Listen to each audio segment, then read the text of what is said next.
Do I have the consultant online now? Are you able to get her, Mrs. Ochendo? Is she available, sir? Yes. Good morning to you. If you can unmute and just say a few words to us, and just we'll be nice to see you.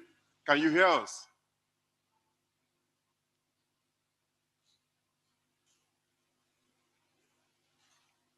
Dr. Mrs. Glory Benchendo, can you hear us?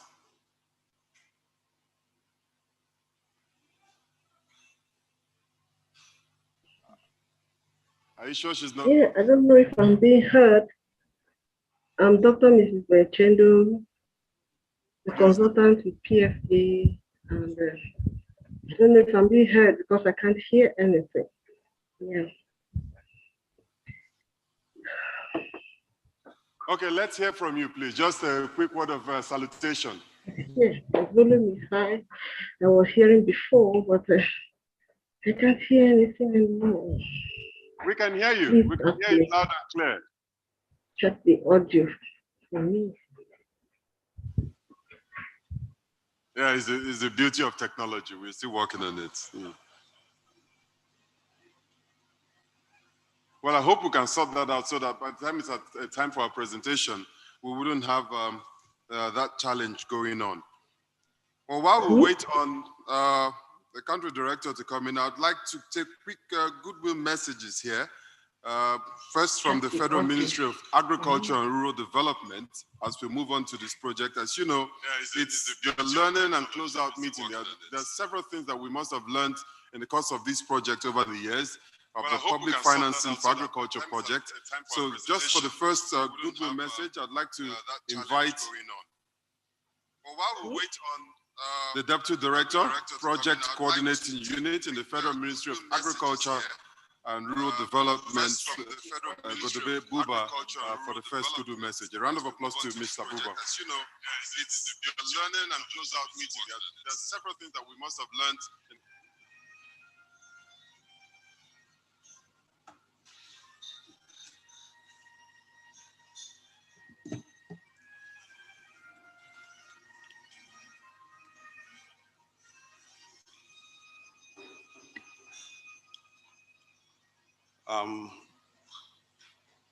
The representatives of the ECOWAS, the representative of FAO, the management of Action Aid, representative of government agencies, ministries, parastatals, and departments here present, the private sector, partnerships, and partners, invited guests, ladies and gentlemen.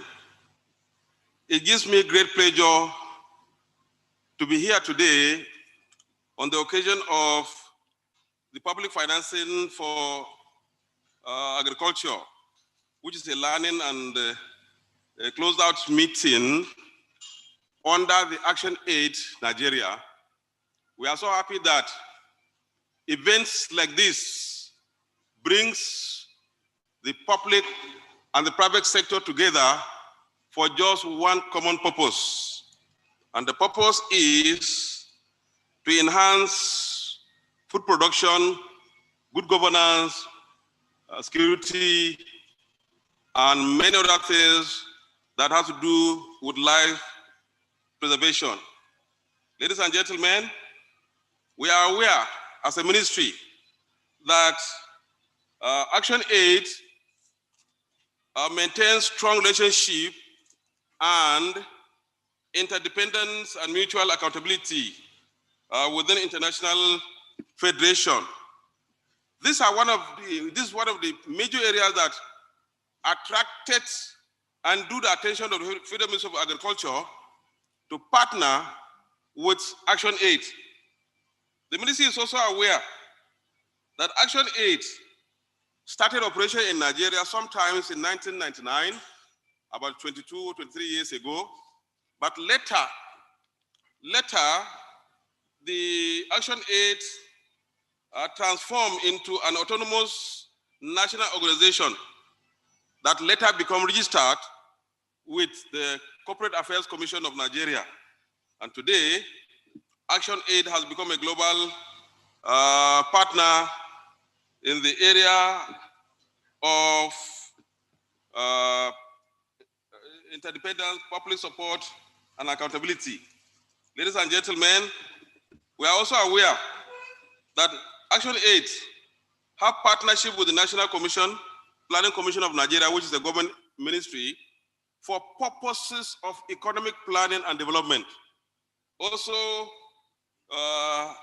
the governance structure of Action Aid as recognized, as noted by the Federal Ministry of Agriculture, which we do know that you have the board and the General Assembly, gives the ministry the strong feelings and confidence that what you do as an international organization would indeed contribute greatly in the growth domestic program GDP of the Nigerian state as a country. Ladies and gentlemen, the Ministry of Agriculture believes that the core values of Action Aid are so paramount that we cannot do without having you on board in what we do. We recognize that most of those core values have to do with mutual respect, equity and justice, integrity, solidarity with people living in poverty and exclusion. We also know that the core values include courage of conviction, independence, and humility. Ladies and gentlemen, the Ministry of Agriculture, sometimes in 2011, 2012, have recognized the need for greater collaboration and partnership with other international bodies, and the need also to make agriculture as a business, which is a departure from the subsistence, natural way of agriculture, decided to create a new department called the Department of Agribusiness and Marketing.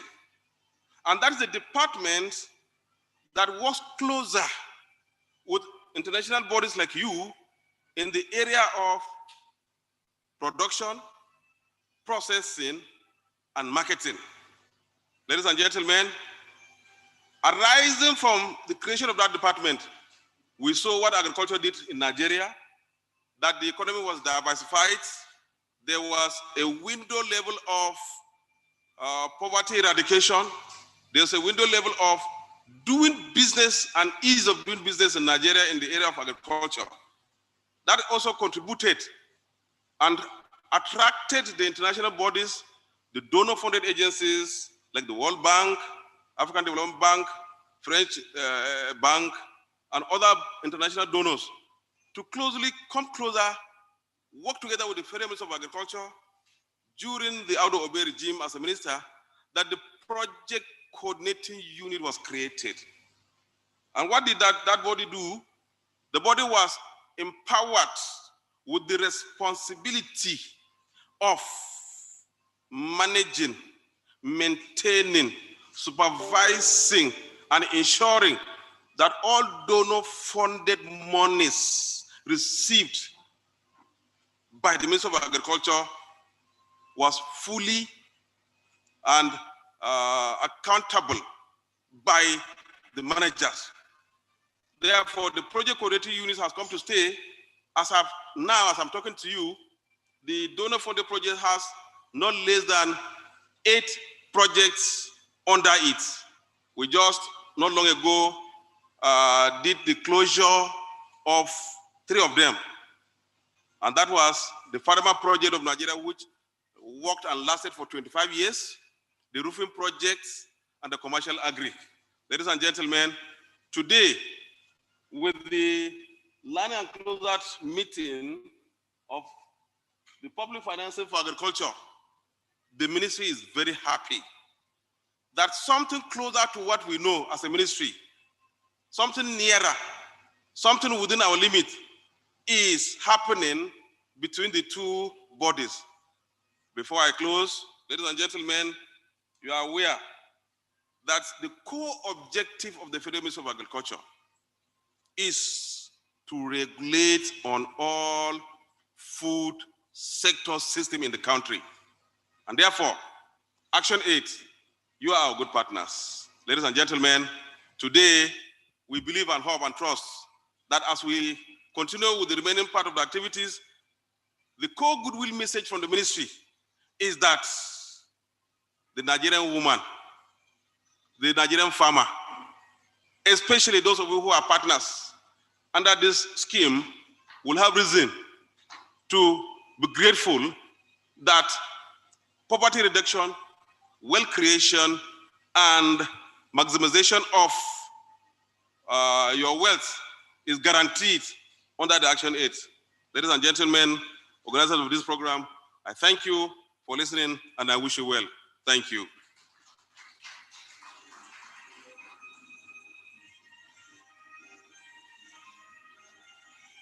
Thank you very much, sir, for that presentation. It shows the commitment of the federal government and indeed the Federal Ministry of Agriculture and Rural Development in seeing organizations like ActionAid Nigeria as worthy partners towards wealth creation and, of course, food security in Nigeria and poverty reduction indeed. Well, also moving on with the goodwill message is the representative of the Director of Economic Growth in the Ministry of Finance, Budgets and National Planning, Yele Shotinwa, for the goodwill message. Please, a round of applause to Yele as he comes forward.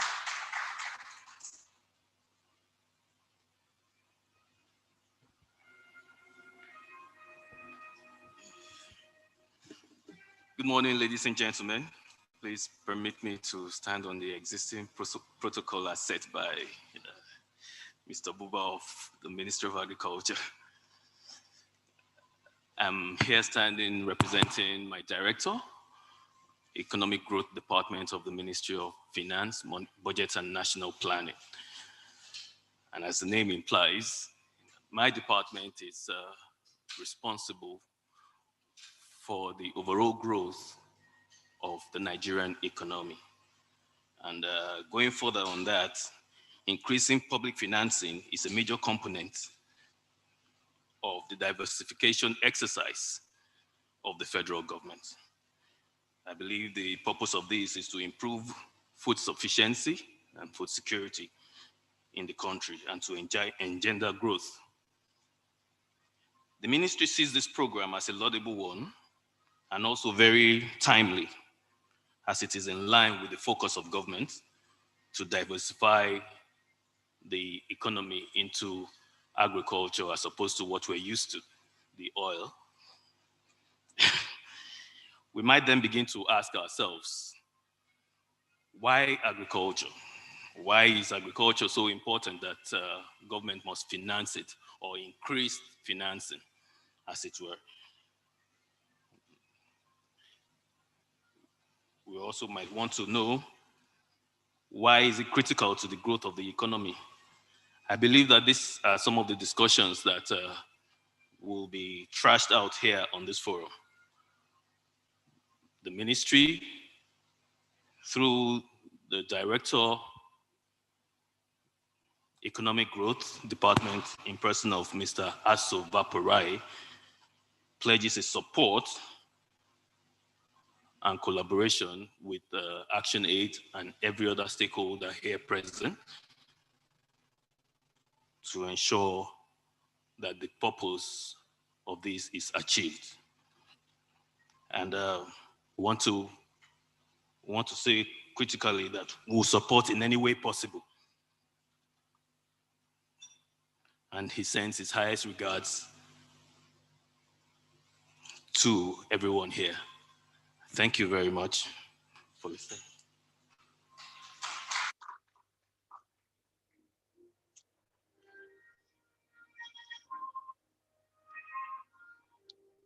Well, thank you very much for that. And quickly, let me call on the head of Department of Agriculture and the ECOWAS Commission, for his goodwill message. Please help me welcome Mr. Ernest Obey.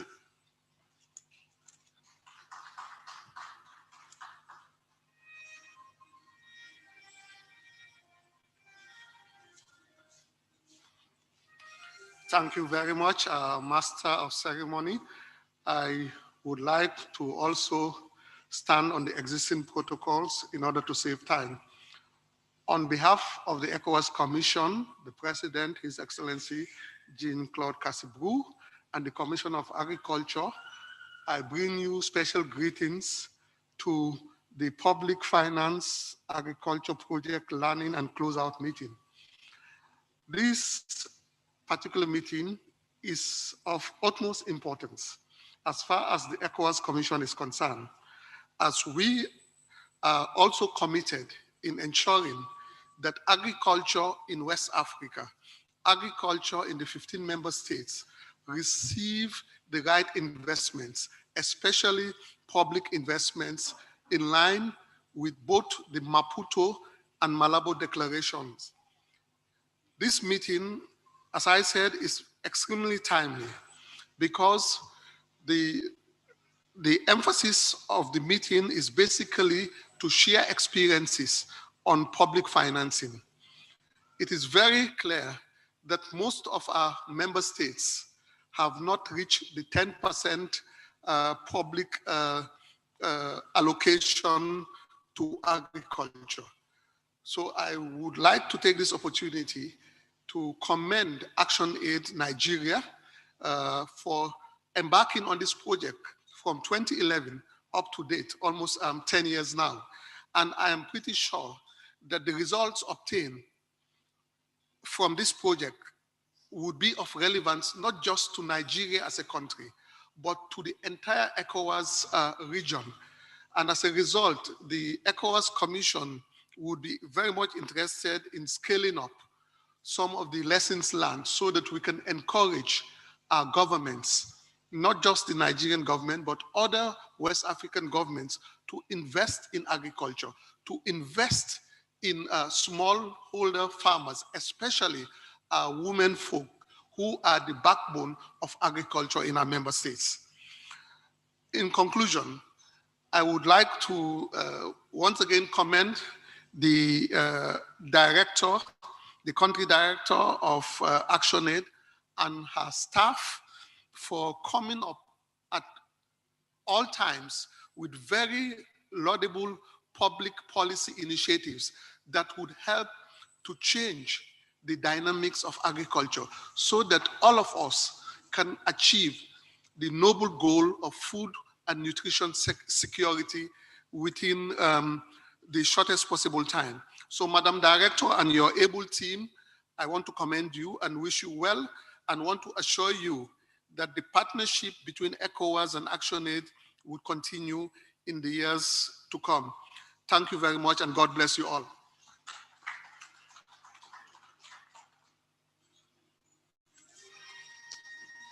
Thank you very much for that. And continuing with the goodwill message, just to say that Constance Okeke should stand by because I know she has the goodwill message for ActionAid USA and Gates Foundation, who are the funders for this public financing for agriculture projects. So she would have the goodwill message. Please stand by for that. But let me call on the representative of the Korea International Development Agency, Godwin Okoche, for a quick goodwill message. Please, a round of applause to Godwin Okoche, representing the Korea International Development Agency. Please don't be tired of putting your hands together for these wonderful people. Thank you. Okay, good morning, everybody.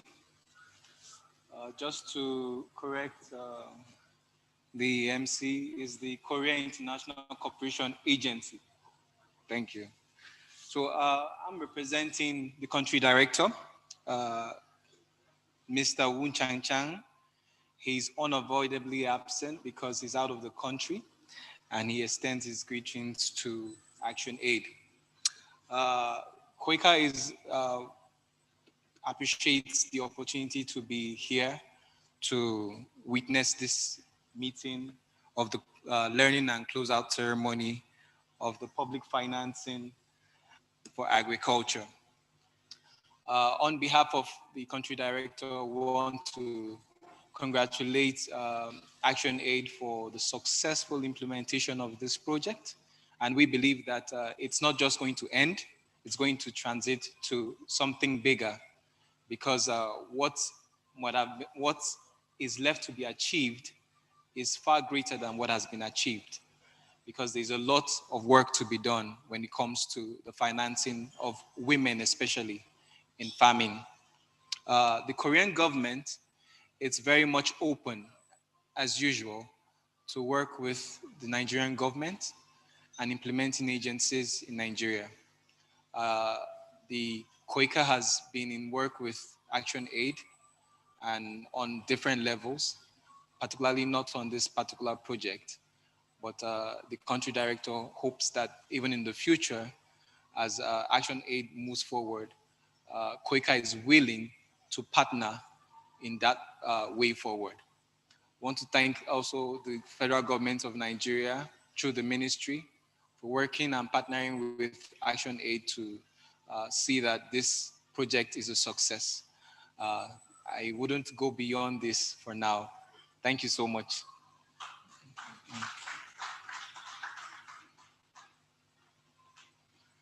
Thank you for that and for the correction also. I appreciate that. And quickly to call on Dr. Oji Ogbureke, who is the Director of Programs at Plan International, for a quick goodwill message. And after that, we'll stand by for 2 other goodwill messages before we'll also hear from the Country Director, Action Aid Nigeria.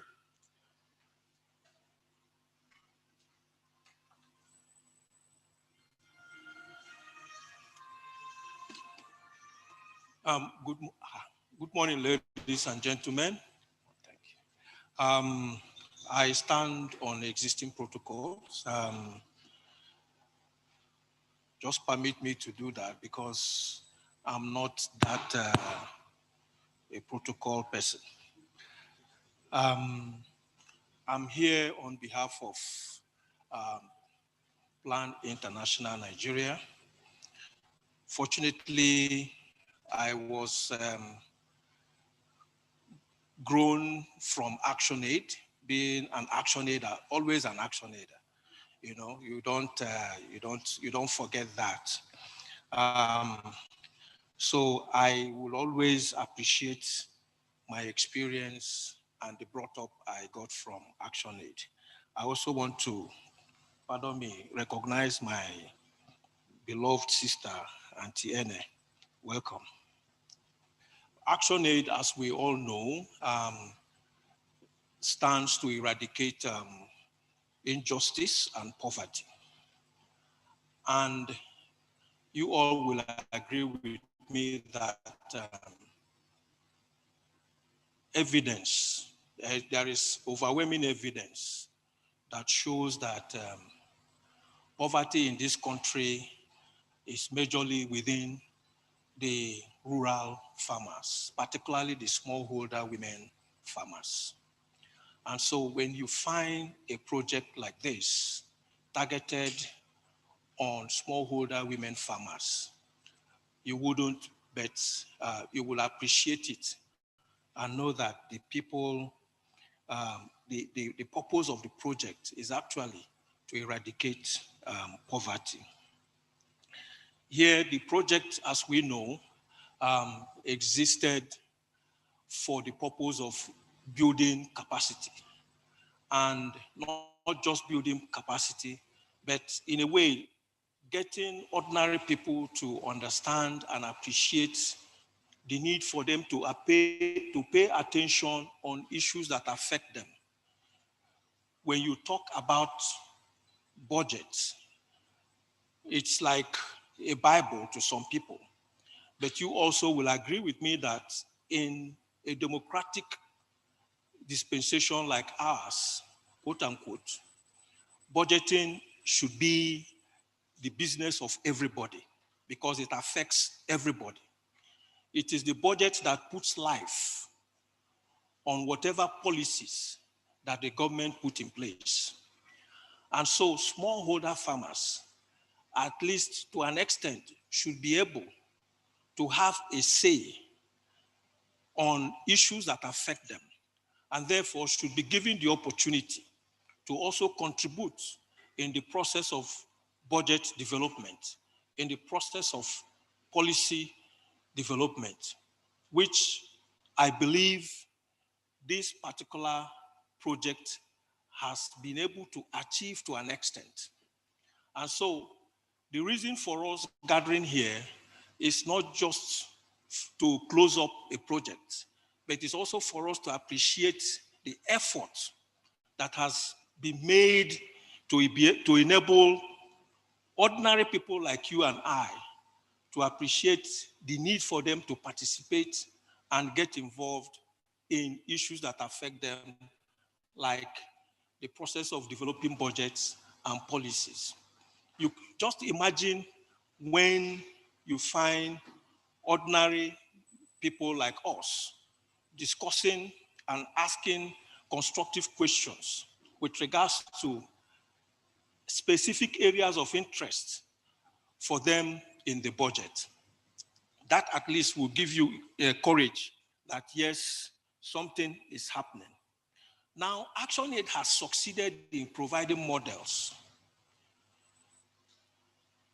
through this project, models that we believe if the government takes them up and scale them up, will certainly improve the lives and the quality of life of our common citizens. It's an opportunity for us to call on the government to take seriously some of these models that have been created through this project, to begin to see how to scale it up to that level where it becomes not just for some states, but the Ministry of Agriculture should be able to begin to provide resources needed for these models to grow and become a national way of doing things. So we find that models have been developed. Secondly, the government should provide the adequate and the necessary resources for these models to be scaled up. And for us, we are taking this opportunity to call on government. The Federal Ministry of Agriculture is here. Unfortunately, I don't see any state government person here, but we know, but okay, so you are here. What remains now is how do we take this from this level to that level where it becomes a every smallholder farmer, women farmer in Nigeria will feel the experience, will benefit from it. That is what remains to be done right now. And I believe that it's not just what donors can do for us, it's not what ActionAid will do alone, but now the impact required will come from the federal and state governments. And that is our call. I'm emphasizing this because that's the major challenge we have with regards to very laudable and successful initiatives like this, where it's after the closeout, it ends there. Government forgets it. Where donors don't come in, government don't do anything about it anymore. It is now, let this be an example that others can follow. So I just want to also continue to appreciate the ActionAid administration or management that has given us the opportunity to come in here. On behalf of my interim country director, Mr. Roberts, I would like to thank you all. Thank you very much.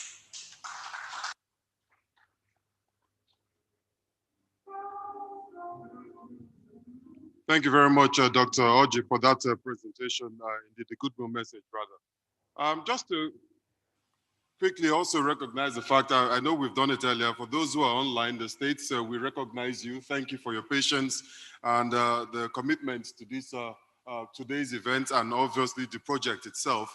We'd also like to recognize all our participants, other participants who are online also, from different CSOs, government agencies, friends, partners, and well-wishers of ActionAid Nigeria, and indeed partners of progress for this country. Moving on with the goodwill message, like I said, there will be two quick successive presentations on behalf of ActionAid USA and the Gates Foundation, which will both be presented by Constance Okeke of ActionAid International. Please, a round of applause to her as she comes forward. And kindly look up on the screen. I hear the presentation is also there for you to follow. Thank you. Thank you, Chris. Good morning, everybody. I beg to stand on existing protocols. I bring greetings from our colleagues in the ActionAid US and the Gates Foundation. They planned to be here, but unfortunately, because of the time difference, they are not able to make it. And they sent in goodwill message, which I'm presenting now. And the first is from the goodwill message from ActionAid USA, Meredith Slater, who is the Director of Development, ActionAid USA.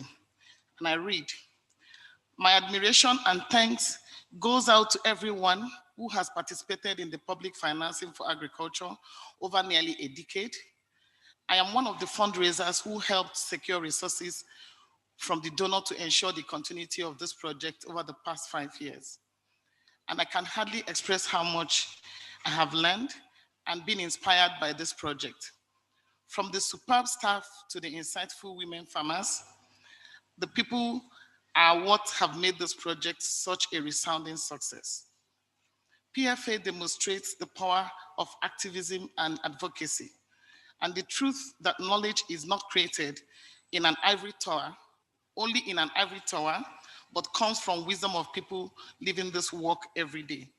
Thank you for allowing me to be part of this journey.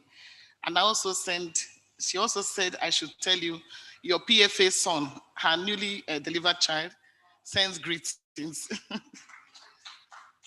The second one comes from somebody that is very important to this project. She's been the program officer in charge of this project for almost 8 years. She just handed over to somebody last year. And when she heard that this project was closing out today and yesterday, we actually had the closeout for Tanzania yesterday. Unfortunately, because of time, we couldn't receive the one to send to Tanzania, but she insisted that I read her message for Nigeria team. And it's from Rin Self, who is the Global Policy and Advocacy Senior Program Officer of the Gates Foundation. And she says, congratulations to all the partners and stakeholders of the PFA project in Nigeria on the incredible work you have done and all that you have achieved over the past decade.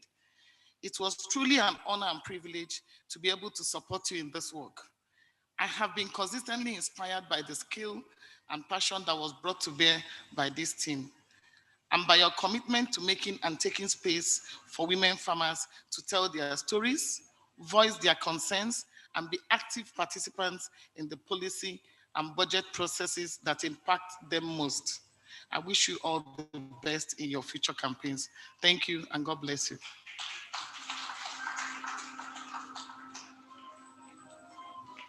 I really think we can do better than that. When someone appreciates what you do, and knowing that they cannot be here physically and take the time to put up a good message and show the support for you, I think that's a very critical show of appreciation of what is going on. And just before we hear from the Country Director, ActionAid Nigeria, this project itself, public financing for agriculture, if you look at it, it's really centered around, things that have to affect or impact directly to farmers. And indeed, the organization, one of the key organizations that have been championed and has been supported over the years by ActionAid Nigeria has been SWOFON. So to be fair enough for us to hear, even if it's in 2 minutes, a goodwill message from the association, and the president, Mary Afan, will be doing that. Just a quick goodwill message from the Small Scale Women Farmers Organization of Nigeria.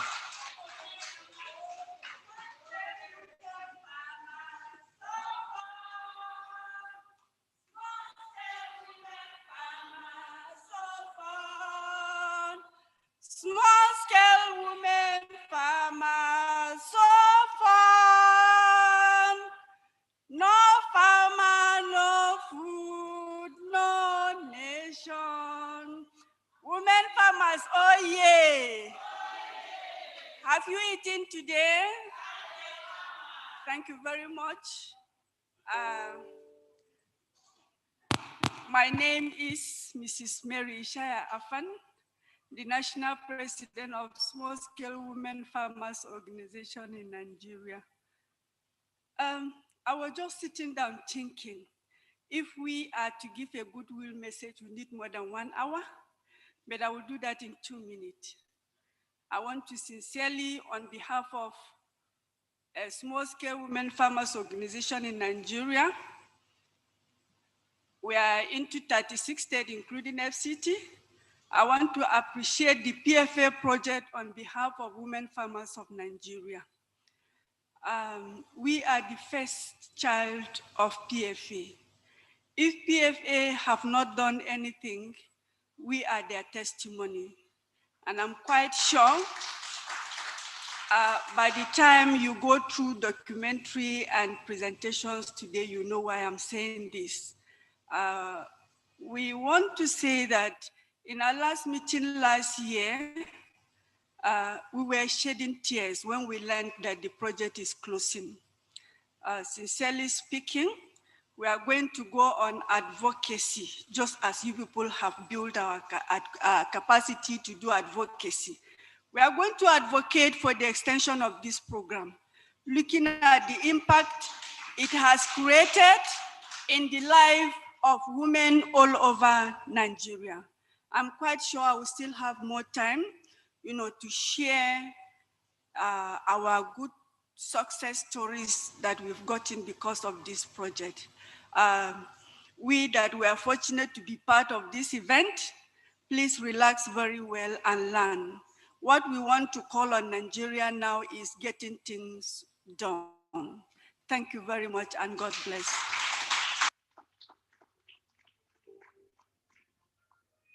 Thank you very much. Now, distinguished guests, ladies and gentlemen, before we go on, just like to remind you that soon we'll get to hear the overview of the PFA project and also presentation of the evaluation report of the PFA end of project, and that will be done online by Dr. Mrs. Glory Pen Chendo. And also, we'll get to see a documentary, very interesting documentary on a ray of hope, the video, which is on the impact of the PFA project. That's one documentary you really don't want to miss, so stay tuned. But just before all that happens, I'd like to, it's indeed my privilege and an honor to welcome the Country Director, ActionAid Nigeria, for the welcome address. Ene Obi, please a round of applause for Ene Obi as she comes forward.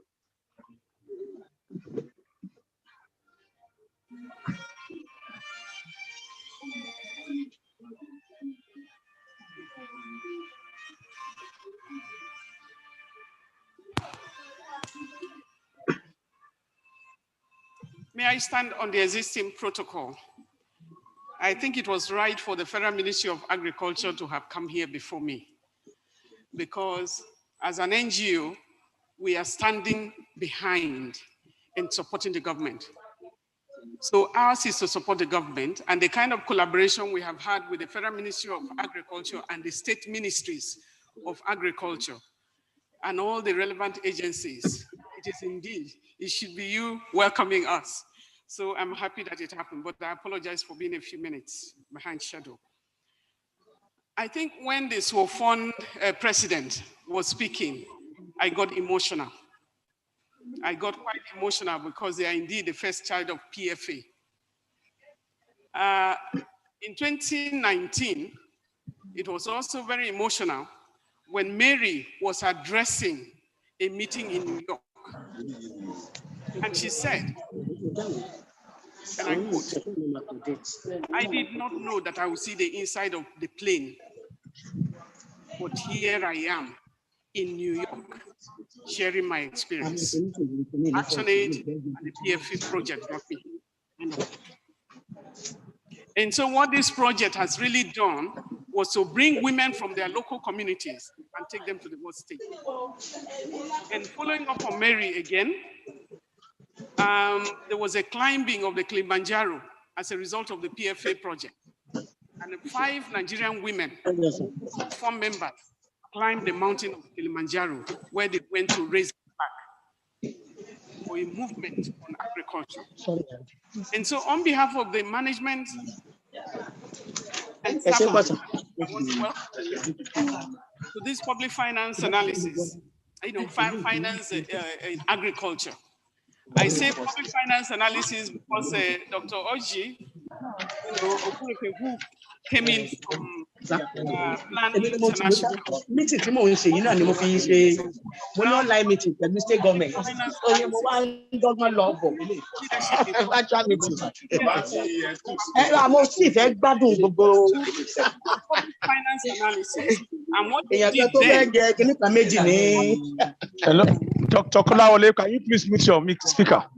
Dr. Kolawole. Finance analysis, where we introduce budgeting, following, the budget, into the Nigerian circle, and we're very, very proud of you, and we're happy that you have now seen that in continuation, we took the public finance analysis into agriculture. And so, this project is designed to catalyze, increase quantity and quality of public investment in agriculture, to increase the productivity and well-being, especially of women smallholder farmers, their own households and communities in Nigeria. This project was able to empower the smallholder women farmers and civil society organizations through capacity building, evidence-based data generation, and creation of policy and programs influencing spaces. And that is why I can say that for the women, there was a lot of movement during a lot of traveling, a lot of movement for the women farmers during this period. I can say that so many of them have gone to Tanzania, Uganda, to different parts of Africa, going into now to the point where they are now developing their own manure, natural manure for their farms. And so the project also initiated the formation of the largest movement of small-scale holder women farmers in Nigeria. And so small-scale holder women farmers, now small-scale women farmers organization in Nigeria, SWOFON, is in the 36 states of the Federation and also in the FCT. This project took us to Kogi, Delta, Ebonyi, Gombe, Bauchi, Kwara, Ondo, and FCT. And I can tell you the kind of commitment we got from a local movement in terms of the ministries of agriculture in all of the states is unimaginable. The movement there, we really have committed, civil servants who are willing to work. We just have to empower the frontline workers. And so members of the SWOFON are non-members as well. Across Nigeria, we can say they are now benefiting from government support and services, including training, extension services, input, credits, grants, agricultural machineries, and facilities, where hitherto they have benefited from. We have invited you all here today to share the successes and learning for the public finance, for public financing for agriculture, the project with the key stakeholders here, and to officially close the project. We don't know where we're going from here, but we know we are here. ActionAid is also hosting the small scale holder women farmers SWOFON Secretariat. They are because we're empowering them. We want them to have an effective secretariat where they can coordinate with their members. And we are happy that we have worked with SMIDAN along the line. They have benefited from a lot of activities from SMIDAN. So we want to say a big thank you to the Federal Ministry of Agriculture. Within the time of this project, we also saw, the launching of the National Gender Policy on Agriculture, which was a landmark one, the first in history of Nigeria. And the minister personally launched it. We have had a series of meetings here. I remember when we're having the World Food Day, we had an engagement and we were all on AIT with the president of SWOFON. And right there, as the discussion finished, she moved close to the minister because she was sitting side by side with the Minister of Agriculture and Rural Development. And he said, Mr. Minister, I want to see you. When can I see you? You see a woman from, this organization approaching the minister. The minister said, okay, see me tomorrow. Of course, ActionAid, we don't just leave you there. We prepare you to engage. We empower them. And so we were able to duty, within that process. The next day, the minister opened his doors. The next day, she was there to see the minister. And that is the kind of encouragement that we give. And so with the national gender policy approved, I want to announce also that the minister has also appointed ActionAid to chair the committee on the implementation of the national gender policy as well. I want to appreciate, the ECOWAS Commission, because in the history of the people's movement, because we are looking at heads of states, but it's a movement of the people. I remember when we went for an extraordinary session, so please convey our thanks to the speaker, of the ECOWAS Parliament, that brought together, they had an extraordinary session where members of the PFA project from different parts of the continent came in and were in the session, and they asked us our ask, and we actually told them what we wanted. It was extraordinary, having the members of the parliament and in session, and this project interacted with them. So we are grateful. For the national, Federal Ministry of Finance and Budgets, National Planning, we are grateful to you for all the engagements, all the encounter that we have had. And so our sincere appreciation of the minister, and the team that we have worked with. We also want to appreciate our partners, implementing partners, Justice Development and Peace Center in Ondo State, Fahinta Women and Youth Development Initiative, Bauchi. Bauchi State, we have a Hope Foundation for the Lonely in Gombe. We also have the Center for Community Empowerment and Poverty Eradication, Kwara State. Participation Initiative for Behavioral Change in Development, Kogi State. Participatory Development, PDA, in Ebonyi State. Environmental and Rural Mediation Center, Delta State, and the Small Scaleholder Women Farmers, who have worked in collaboration with ActionAid Nigeria to impact lives of the small scaleholder women farmers across the country and created real progress and changes in the Nigerian agricultural sector. Some of the lessons that we have learned through this project, by supporting the women farmers, resulted in wider reach of the program interventions and effective advocacy for policy change by small scaleholder women farmers, because we have a number of states that never had anything in their budgets before on issues of women farmers. In most of the states, we now have budget line, but we always encourage that it's not only the budget line, but the release of that money and the effective utilization and also implementation of the things that they are meant for.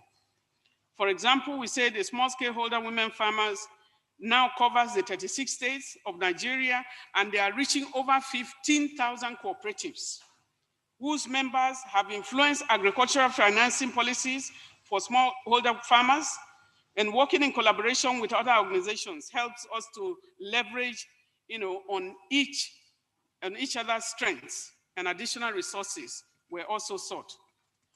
We expect that partners and donors will sustain the momentum through their interventions, project designs, funding, while we expect the federal and state governments to increase funding to agriculture up to 10%, which is the Maputo Declaration, and then concentrate on investment on extension services. Women in agriculture, we need attention in that area and in the area of credits, because when we talk of credits, the central bank can tell you that there is funding available for them. But the issue of literacy also bars many of our women from approaching or meeting the requirements. They need labor-saving technology, inputs, climate resilience, sustainable agriculture, agroecology, the issues of research and development. The federal and state government should also ensure they organize stakeholders consultative meetings on agriculture and the budget, to get inputs from smallholder women farmers, and also civil society organizations to prioritize the needs before calls come for budgets, secular. I will say, a big thank you to Henry Bo, National Assembly, for their contributions to this process as well, and for allowing us to always coming to the public hearing and making our views known. Agriculture is like oil. It's more than oil. It was the mainstay of the Nigerian economy, and we let it down. There's a lot of unemployment right now. Investment in agriculture will create so much employment in Nigeria. And we can make do with import, exports from agriculture, because if we are producing so much and we cannot consume, we can produce food for Africa because we have the land, we have the people, we have the natural resources and the human resources to take hold. I want to say kudos to the ActionAid team of PFA, led by we call him Warlord, Azubike Nwoye, and Blessing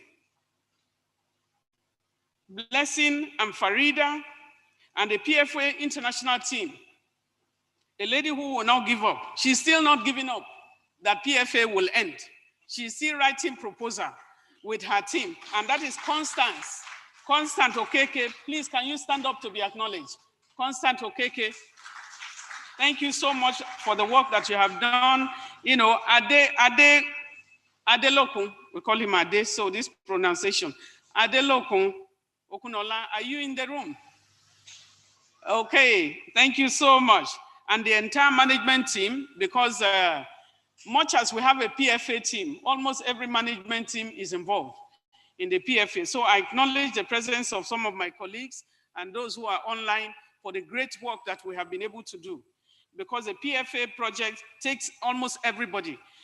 I want to thank the Communication Hub led by Lola Anyonda for all the work they have done, going to the field, capturing the stories, over the years, the 9 years of, there's so many years. We had 9 years of PFA, which is public finance analysis, before we started the public finance in agriculture. So finally, I want to say a big thank you to the Gates Foundation for the donation, and ActionAid USA and ActionAid International for their commitment for this project. We want to thank them for making positive change, and I can testify to the positive changes that the women have gotten and all the liberation that it has resulted. Some of them will testify and tell you that because I have this work, because of the coordination, because of the machineries that they have been able to get, they easily send their children to school. And so many lives have been changed along the line. I want to wish you a successful liberation. Thank you so much for coming.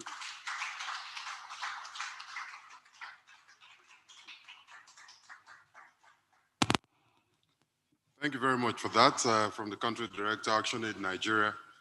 And just before we make progress, I also quickly recognize the fact that we do have those who are online. We still recognize you. I'd like to also recognize ActionAid International staff, talk about Jobo Atuluku, Buba Khan, the PFA in Tanzania, the lead, who is also online, the lead team, and the state ministries and parastatals from the 8 project states present. If you're here from the states present, please just rise for recognition. The state government officials who are here from the 8 project states, if you're here, please just rise for recognition. Thank you very much.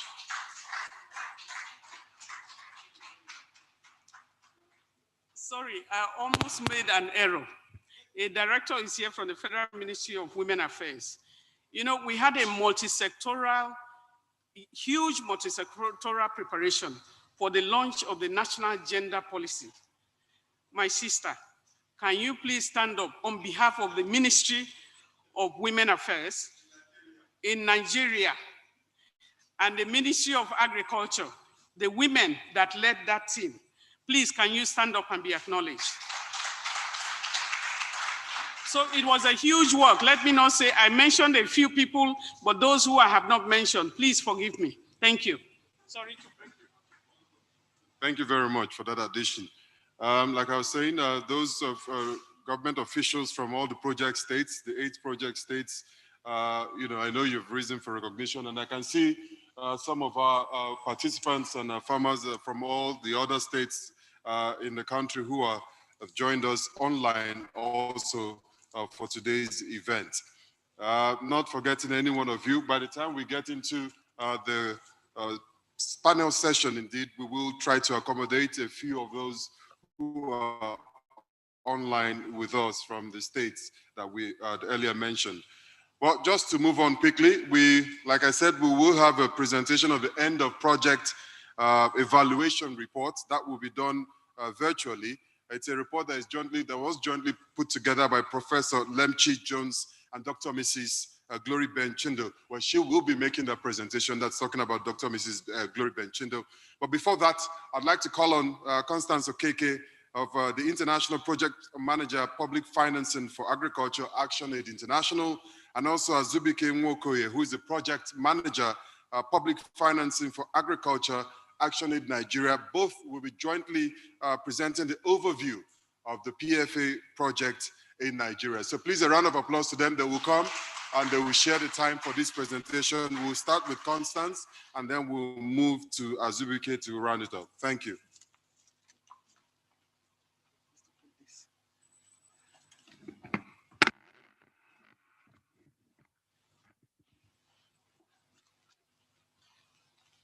All right, thank you, Chris.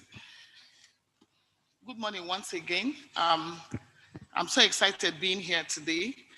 And like Madam Mary said, when you are closing out a project, no matter how successful, you feel a little bit low, but there is hope, like your documentary will show later in the day. Okay, I want to just share a quick overview of the Public Financing for Agriculture project. It's a multi-country project that started in 2011. We started with Kenya, Rwanda, Nigeria, and Uganda, and also having engagements at the regional level, also continental and global engagements, engagements with the East African Commission, ECOWAS Commission, African Union Commission, and also at international spaces where we were pushing the issues of public financing for agriculture. So currently we are rounding up implementation in Nigeria and Tanzania. And I know you'll be wondering, so why are you not mentioning the other countries? This project is a project that originally started to last 3 years. But due to the result we were generating from this project, the donor felt that there was a need to continue supporting this project. However, for strategic reasons, we pulled out of Kenya, Uganda, and Rwanda. And then we remained with Nigeria and Tanzania. And Tanzania joined us in 2015 after we had done like a phase and a half. So in Nigeria, we implemented this project in 8 states, and the states are Kogi, Kwara, Ondo, Delta, Ebonyi, Bauchi, Gombe, and the FCT.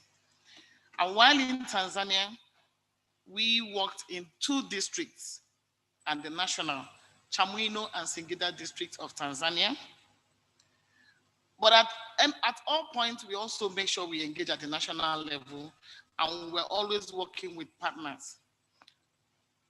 So this project, the core focus of this project, like earlier reiterated by the country director for Nigeria, is to catalyze increased quantity and quality of public investment in agriculture, all in a bid to increase the productivity and well-being of the women smallholder farmers, their households, their communities in the project countries and by association all around Africa. So to achieve this, as ActionAid, we undertook a program designed to empower women smallholder farmers in these target countries, to track agri budgets at the local, regional, national, and continental level, and also to advocate for both an increase in national budgets spending, and almost until the end of the first phase, we began to put interest at what was happening at the states, because we realized that even when we push for national increase in budgets, if it doesn't trickle down to the states, then we are not making any headway. And we began to realize that even when the national budget was not really increasing as we wanted, we were seeing changes at the national level, at the state level. And then not just only pushing for this increment, but how was it meeting the needs and priorities of the smallholder women farmers who are the major stakeholders in food production and food security in Africa. Again, to give greater power to this work, we also leveraged and solidified on the impact of the commitments made by the African Union. When Ene was giving her speech, she talked about the Maputo Declaration on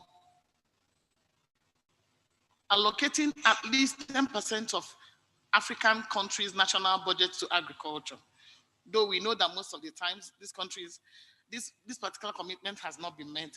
But the idea was leveraging on this commitment, how do we push and ensure that this support comes to the women farmers of Africa and also from the US government. To this end, we work to bring voices and experiences of women smallholder farmers to push for changes in agriculture policies at the different levels and to advocate for increased quality of US and other donor country multilateral institutions, public investment in agriculture, all with the focus on meeting the needs of women farmers. Our work at the AU and the regional economic community level was led by ActionAid International staff, myself and my colleagues. One of our other colleagues that had just moved to another organization, David Adama, also played a major role in this process. And also Bubakan, who is joining us online, who is our international African policy advisor. We push this work at the continental level and also at the regional level, alongside with our national teams and partners. At the country level, we have our teams, just like in Nigeria, is led by Azubike and Blessing, and in Tanzania is led by Joram and Tim. We also had our colleagues in the US engaging in global spaces and pushing for global issues affecting African agriculture investments. So though we try to make sure we bring the voices and the experiences and analysis of all our colleagues and partners on the continent to bear in our efforts domestically. As an organization, our theory of change is based on the belief that social justice, gender equality, and poverty eradication can only be achieved through purposeful individual and collective actions to shift unequal power, unjust power from household level to local, national, and international levels. Hence, the theory of change for the PFA focused on achieving increased quantity and quality of public financing for agriculture, revolving around local champions like people like Madam Mary and her team, people like the budget committees from all the 8 states where we are working, people like the ministry frontline officers who we deal with every day, who even being on the side of the policy also realizes there is a need for this need to be met. And I won't forget the parliamentarians, the committees on agriculture, the Senate committees on agriculture, the Yala Parliament, the ECOWAS Parliament, who always make sure they give us voice, they give us ear to express ourselves, because collectively we can only achieve. So basically, the idea was get the champions, work tirelessly, work with people to ensure that we hold our policymakers accountable to the commitments that they have made so that we can get results. So in order to do this, we also believe that a strong evidence base must be presented, informed by both technical analysis as well as lived experiences of farmers, particularly the women farmers. So we didn't just go knocking on the doors or shouting or carrying placards without proof. We documented evidences from the community.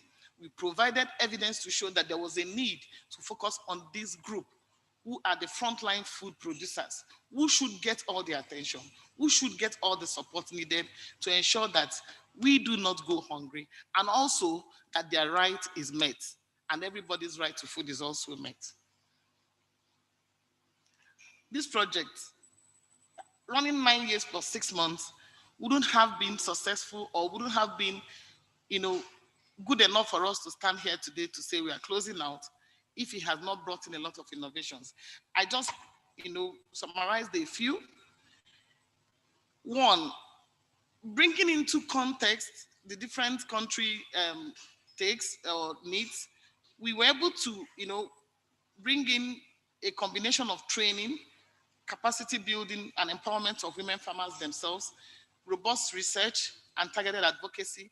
And we try to deepen the work we do, leveraging on the changes at the national level by ensuring that we connect smallholder farmers across regions. So how do we connect the woman from Igalamela in Kogi to Asa in Kwara, to the women in Tanzania, to the women in Africa under the African Kilimanjaro Women Farmers Forum? To be able to go to platforms like the Gender is My Agenda campaign of the African Union to push issues, or to go to Commission on Status of Women event in New York to present issues. Because we know that you can't just say you are fighting or you are changing status quo at the community level only. It's all, linked up. So you need to take it bottom up and ensure that these commitments are effectively tackled. So we ensure that we bolster their voices with regional and global research and analysis and build an effective regional and global advocacy platform.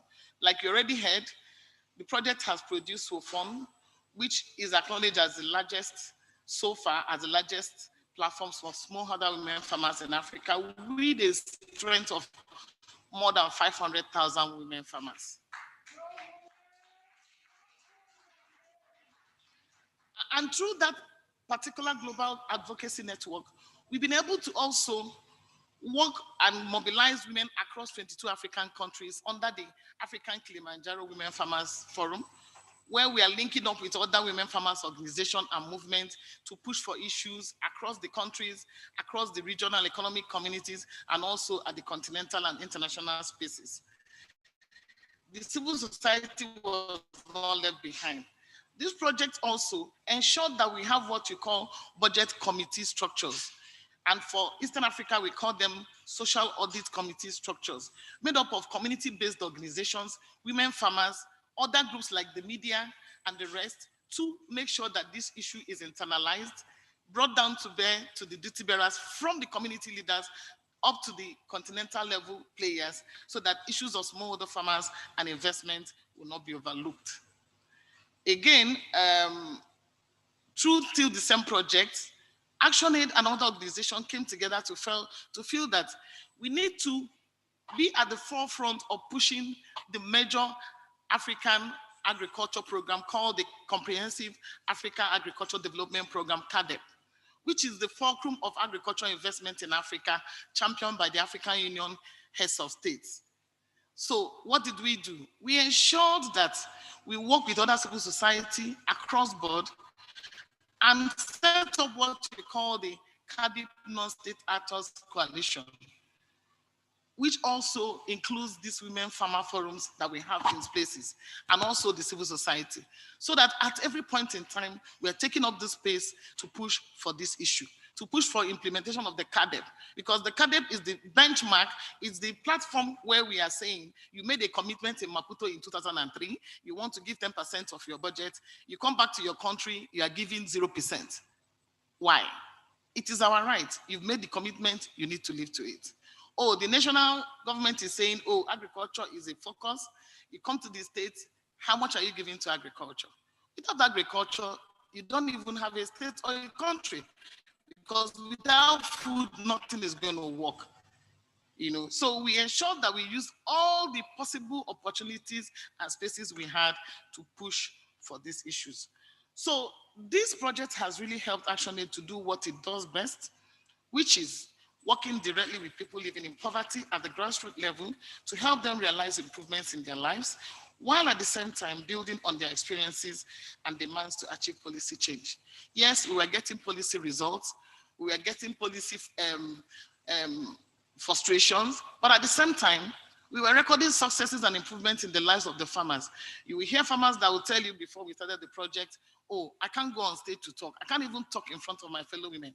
But through constant empowerment and capacity building, that is why, for example, on the floor of the African Union Heads of State Summit or Ministers Conference, you will see a Nigerian woman farmer standing up, giving a testimony of the growth enhancement scheme, saying, yes, We have a minister that have come up with a plan that is making sure that we get fertilizer in our countries, in our spaces, because we have been given the opportunity to know that we can demand for it. This project tracked the growth enhancement scheme for 5 years, and we added value to that policy program. And that is why today it is still running, because we gave a voice to it, because we were able to point out to government to say, where you think this is reaching, it is not reaching us. Where you think this produce or this input is coming to us in good conditions, it is coming, but some of them are not good. We don't get it on time. They collect money from us, and I will tell you, the government reacted. And from that period up till now, they never failed to ask us what the assessment was, because we'll always go to the field and bring evidence, which we use to push these issues. It has also helped us enable farmers in different countries where we implement to engage in budget advocacy, influencing policies, building local, regional, and national networks, like I earlier mentioned, that will promote investment in agriculture, targeting women farmers. In Tanzania, we worked with the women farmer social audits to go audit some programs that were already budgeted for and expended, but the programs were not there, because they realized that they could actually go to the site of this program, get evidence whether it was working or not, and do advocacy. And they were getting results. We had a cattle dip somewhere in Chamwino. The women farmers, it was not serving them, and they were suffering because their animal was, going down, and they were not getting the real yield. With these social audit processes we've taught them and the groups that they have formed, they were able to make advocacy, and government came and revamped this project, and they're working now, and a whole lot of other projects that have been reactivated with this kind of engagement. I know Nigeria will give you all the other stories, so I don't want to delve into that. In each of the country action aid worked, we had created platforms for smallholder farmers to directly engage with their members of parliament, parliamentary committees, and also the ministries of agriculture and other relevant stakeholders. At the national level in each country, we have combined efforts with coalitions of allies to achieve policy change. So what has been some of our successes? We have, through this project, demonstrated that women's smallholders are effective, not only in achieving budget increases or policy changes and ensuring that their needs are met, but also in bringing innovation and creativity through policy proposals that would be missed were they not the ones driving the agenda themselves. I have seen women farmers talk to central bank to say, NISAL is a good program, but you need to redesign it to include us. I've seen smallholder women farmers saying, ATA is a good program policy, but you need to redesign it to include us. We also, as civil society group and platform, had also interrogated the CADIP to say it needed to be gender friendly. And more recently, the Ministry of Agriculture in Nigeria has also put a gender policy in place for agriculture. All these are part of the contributions of this project to agriculture promotion and increased investment. The women farmers have a greater power than civil society organizations and other stakeholders because they're the most affected by these policies and because they are a constituency base that government respects. Another key learning for this project has been the importance of partnership and collaborations. We've seen the increase in the reach of our advocacy engagement through these processes. We worked with organizations, and this has helped us better leverage on skills that each and every one of us has, and also additional resources. The project is run in 8 states. There's no way we'll cover in depth 36. Yes, through the True Fund, we've reached the women across 36 states. But we work with other organizations that also bring in their resources working in those states. I remember recently when we had the national BR consultation in Nigeria, I think early this year, one of the feedback we gave was that during the biennial review process, data generation, we submitted data from the 8 states we were working on. But the rule says that that data cannot be acceptable because it does not cut across the country. And I think at that point, FAO promised the Ministry of Agriculture that they were going to support that process with action aid where they would generate information from all the 36 states. Those are the kind of things we are talking about. Again, we conduct what we call an annual agriculture People's Budget Summit at the regions, where we talk to the EALA Parliament for the Eastern Africa region and also the ECOWAS Parliament. And this we have done in collaboration with other civil society organizations like Oxfam, like Trust Africa, like the CNC and the rest of them. And this has deepened and expanded our coverage and participation of relevant stakeholders. We've also benefited largely from the collaborations with the EAC and ECOWAS secretariats, which makes it easier for us to work better with the regional parliaments of EALA and ECOWAS. Now, collaborating with relevant government agencies and having cordial relationships with them helped bring out desired quick results. On the other hand, understanding the challenges the government agencies face has helped us know how to work better with them and achieve desired results. So in conclusion, overall, the past years of this project have provided us with an incredible base of knowledge on which to build on, to make the work we do within the project to continue being impactful. For instance, we've confirmed that locally driven agriculture advocacy is critical to increasing both budget allocation and policies that benefit smallholder farmers. We have reinforced that empowering smallholder farmers to direct and lead advocacy is vital in uncovering gender-specific issues that otherwise would have been missed, and also it adds credibility. We have also emphasized that educating smallholders enables them to advocate on their own behalf, and we have demonstrated that collaboration of all kinds strengthens the influencing and advocacy work. I really thank you for your time, and I hope by the time we listen to the consultant and my Nigeria team, we would hear more about this project. Thank you so much.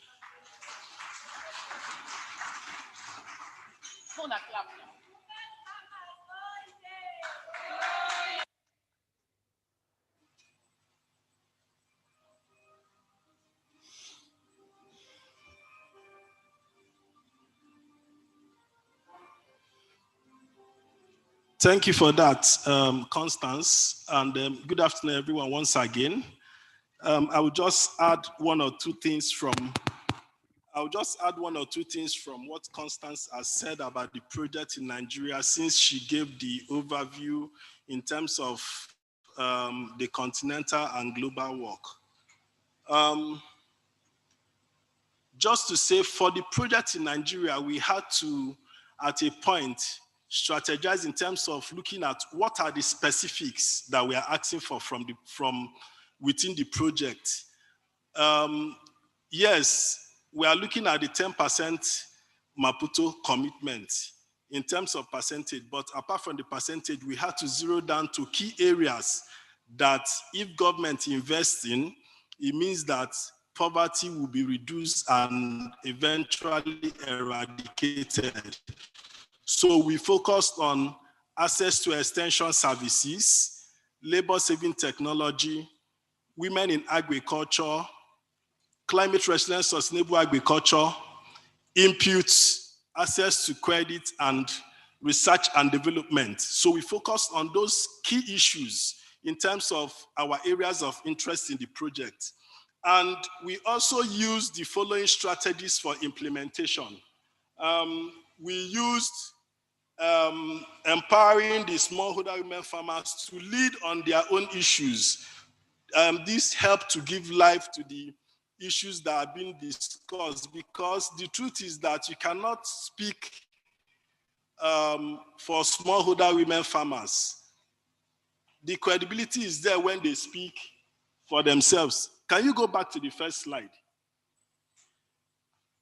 Then we did a lot of capacity building, both for the smallholder women farmers, for the CSO and media on agriculture budget monitoring and advocacy. And we also did some capacity building for government officials, both the ministry, department and agencies, and even parliamentary staff on gender responsive budgeting, just for them to appreciate all the things that we are pushing for.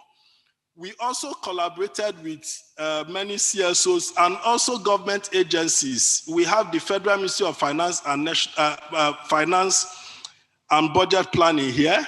They are our great partners in this at the federal level, and in many of the project states, we have the Federal Ministry of Agriculture and Rural Development, who we also collaborate with. We also ensure that we decentralize processes by supporting the farmers to take the lead on their issues and supporting partners to also lead on their issues as CSOs at the local level. We also engage the parliament and other duty bearers. We use this to do, especially when we carry out our research and analysis, where we used the research analysis to provide information for engagement, which is evidence-based. And we did that through our community scorecard, social audit, policy analysis, budget analysis, and policy briefs that we developed, and that really helped us in the project. There were some policy influencing spaces that we were able to utilize effectively. We had the annual stakeholders consultative meeting on the agriculture budget, which we organize annually in collaboration with Federal Ministry of Finance, Budget and National Planning and Federal Ministry of Agriculture at the federal level. And this is also organized at the state level by our partners. This helps us to make input to the budget process before the call for budget circular, and it has been effective. The same thing with the parliamentary briefings, both at the national level and in project states. This is intended to, we use it to give, provide our budget analysis information and other issues that we have analyzed to the parliamentary committees on agriculture and rural development. And we also do that at times before the minister or the commissioner for agriculture comes for budget defense. So we are all on the same page, and we are agreeing and disagreeing on some of the issues.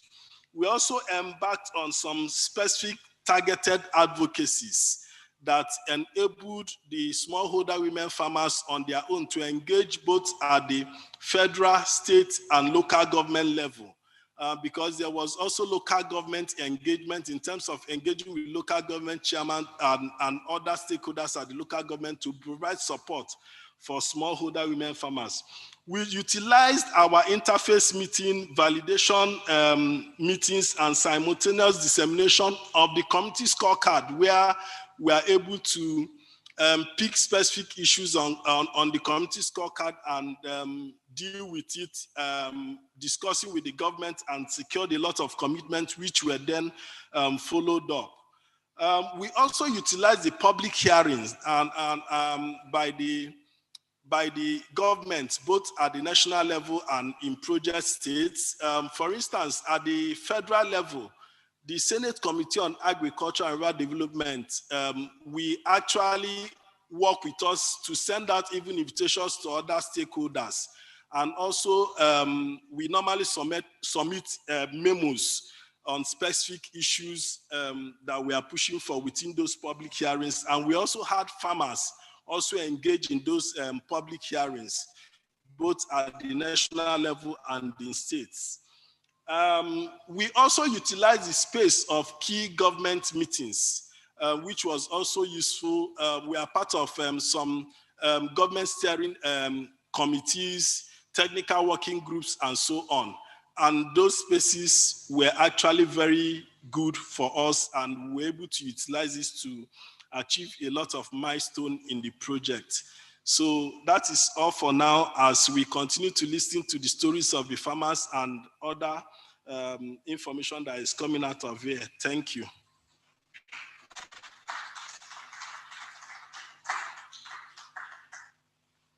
Thank you very much, Azubike and Constance, for that presentation on the overview of the PFA project. And just like I did tell you, we will have a documentary on a ray of hope on the impact of the PFA project. We'd also have the experience sharing. That's a platform where you see the seats on this side of the hall. We get to hear from some of our farmers and, of course, the partners in the Federal Ministry of Agriculture and Rural Development and that of the Budget and national planning. And that's where we would also have the contribution from some of our participants virtually, especially at the state level. So please stay tuned for that. And there will be no events. These events will not end without us unveiling the PFA stories on the change booklet, and also some certificates and plaques will be presented to some deserving personalities in our midst. But before we do that, I'd like to call for just a quick goodwill message. It's a very important partner of ActionAid, because when it comes to the issue of gender advocacy in this country, they have been very instrumental in ensuring that some of these processes and steps that ActionAid Nigeria has taken came to being, came to fruition. And that's talking about the UN Women in Nigeria. And the representative, Desmond Osemeje, is here with us. So please, just a big round of applause as he comes forward for that goodwill message as a great partner of ActionAid Nigeria. Oh, he had to leave. Oh, okay. Well, we do appreciate his presence. Yes, we do appreciate his presence. He was recognized earlier in the day. Well, having said that, ladies and gentlemen, I'd like to go online now. I know that Dr. Mrs. Glory Benchindo is with us. So please, if she's around, kindly bring her up. She's a part of the consultant who put together the presentation of the PFA end of project evaluation report. And that was jointly done by Professor Lemchi Jones and herself, that Dr. Mrs. Glory Benchendo. So she's joined us now virtually. Good afternoon to you, Dr. Chendo, if you can hear us, please, good afternoon. Yes, I can hear you. Good afternoon, ladies and gentlemen. Standing on existing protocol, I am Dr. Mrs. Benchendo, like the MC rightly said. I and my mentor, Professor J.I. Lemchi, are the consultants on the end of a project evaluation of PFA that was carried out sometime last year. I am presenting on behalf of him this end of year evaluation report in this historic event. Now, agriculture has been a mainstay until the advent of the oil, the crude oil, and if we can't feed ourselves, then it is time to go back to the farms, because there's a saying that a country that cannot feed itself is poor. So we can be rich and still be poor because we can't feed ourselves. And now let me go on to the slide. The PowerPoint presentation. Who's disabled? Okay. I don't know if you can see my PowerPoint presentation. The PFA end of project report assessment presentation March 2021. Public financing of agriculture project being implemented by the ActionAid. It seeks to strengthen the capacity of farmer federations and women organizations, both at the local and international and national federations, to engage directly with government entities at the local, regional, and national levels. The core focus of the project is to catalyze increased quantity and quality of public investment in agriculture and the establishment and enhancement of public policies to increase the productivity and well-being of women smallholder farmers, their households, and communities. I don't know if you can hear me, please. Can you hear me? Please, can you hear me? Yeah, thank you very much. So it seeks to strengthen the capacity of farmers at the federations and women organizations, both at the local organizations and national federations, to engage directly with government entities at the local, regional, and national levels. The core focus of the project is to catalyze increased quantity and quality of public investment in agriculture and establish and enhance economic policies to increase the productivity and well-being of women smallholder farmers, their households, and communities. Please, the next slide, please. Now, the specific objectives or terms of reference that we looked at are assess the impact that this project has made, looking at each set objectives and goals, assess the progress made so far from the baseline report of public financing for agriculture in Nigeria, identify specific areas of success and challenges faced by the project, and make recommendations to overcome such challenges in future design and programming. Equally assess the sustainability of this project with regards to its financial, technical, and organizational aspects. Next slide, please. Now we looked at the outputs and deliverables from the research. Nigeria PFA end of project evaluation report, and we had the following contents were looked at, and it's just the same as the objectives that I listed in the last slide. Next one, please. The next slide, please. Now we use some methodology to elicit information from the beneficiaries, some key informants, and some members of the MDAs. We had desktop reviews too, and we equally had focus group discussions with the beneficiaries of the project.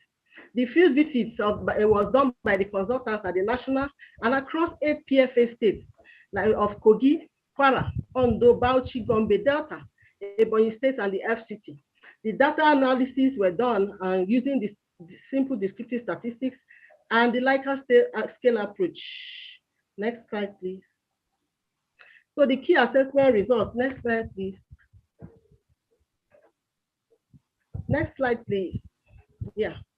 If I am to given the opportunity to rate the PFA project, I would say in just a sentence that the PFA project was highly relevant, highly beneficial, well implemented, well focused, and well targeted. That is what we found out in the field. I was so elated when I met beneficiaries, local women, who could talk about how they engage government in advocating for their rights, advocating for their place in the budget. I was so elated because someone like me, I've not had that opportunity. And I was glad and happy that such a thing can happen in a country of our own.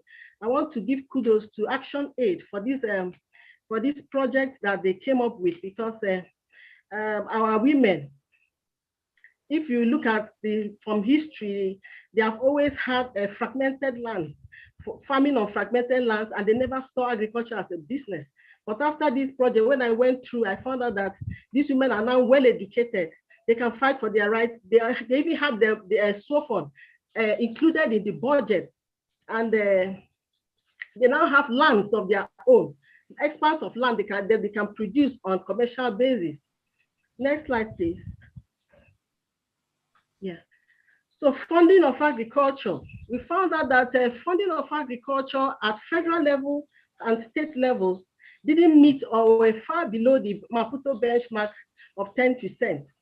And we looked at the funding from 2010 to 2020, and we equally compared 2010 to 2011 and 2012 to 2020.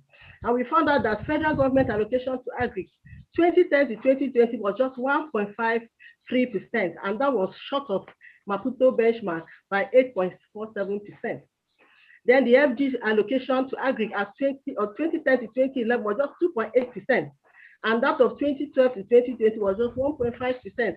And with the baseline of FG 2007 to 2010 at 3.7%. So looking at this, you might even say that they don't there's no improvement in the funding. But at the state level, we found out that there was no significant improvement in the general budget. But when you look at the specifics, year by year, you found out that at the nominal figures, you found out that there was really increase, like we'll see later. So capital expenditures remain higher than recurrent and specific budget line items, both at the national and state levels in specific interest areas, essential services, women in agriculture, credit, labor-saving technologies, inputs, climate resilience, sustainable agriculture, agroecology, research and development of the PFA project, increase the project which the project continue to push. What are we saying here? That if you look at the budget lines the amount allocated to those budget lines, you found out that each year you have an increment. Each year you have an increment, but when you look at the generalized budget, you might not really see a significant increase. Next slide, please. Next slide, please. Admin, next slide, please. Yeah, looking at this slide, you find out that in Bauchi State, it's just to confirm what we said.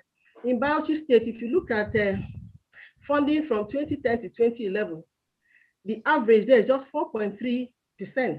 It's not much, but when you look at the individual years from 2012 to 2020, you find out that at 2016 and 2018, there was a significant improvement or increase in budget allocated to agriculture.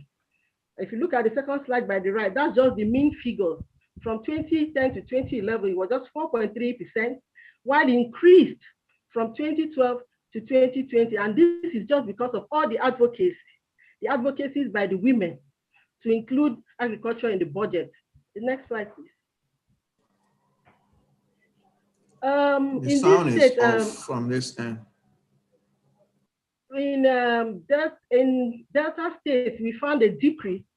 But if you look at the different years, you find out that from 2012 that the program started by 2011, there was a significant increase in the year 2012.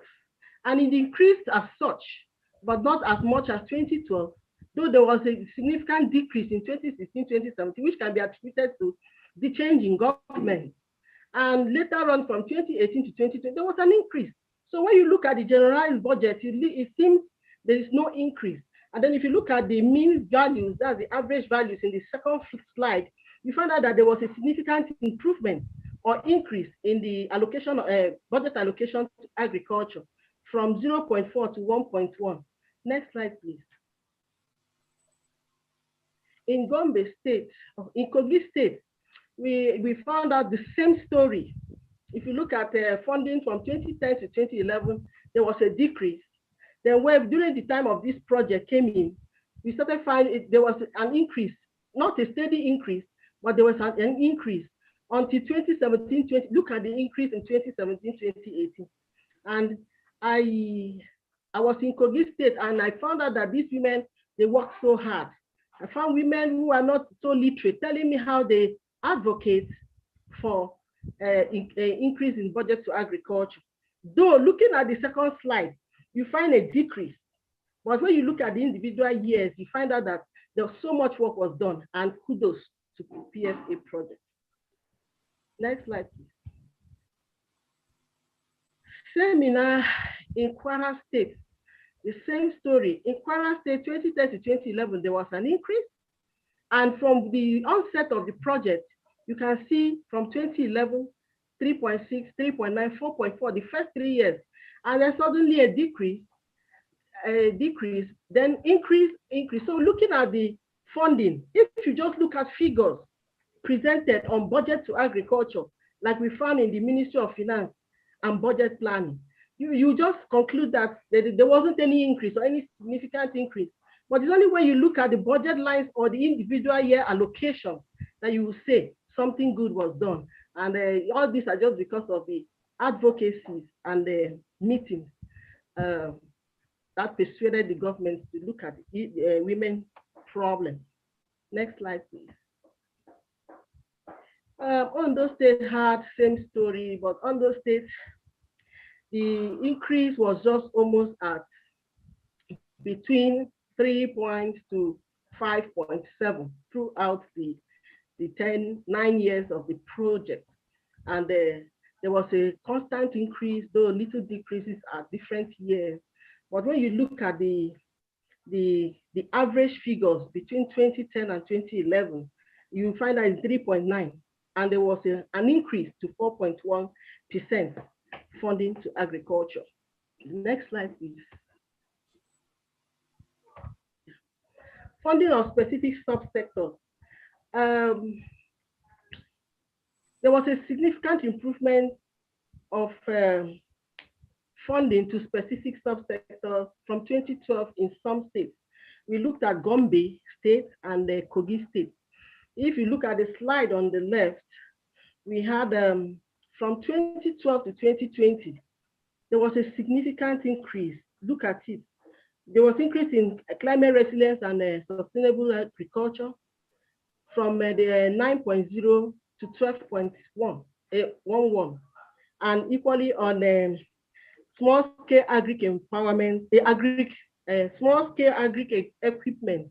There was equally an increase from 23% to 30%. Farm input, and there was significant increase in agri financing. If you look at agri finance, you see the significant increase from 50 to 63.89%. So it all comes down to what we are saying, that when looking at the budget line, after the whole budget has been made, the budget lines, you find out that so much was done on the budget lines and specific areas of interest in a particular state.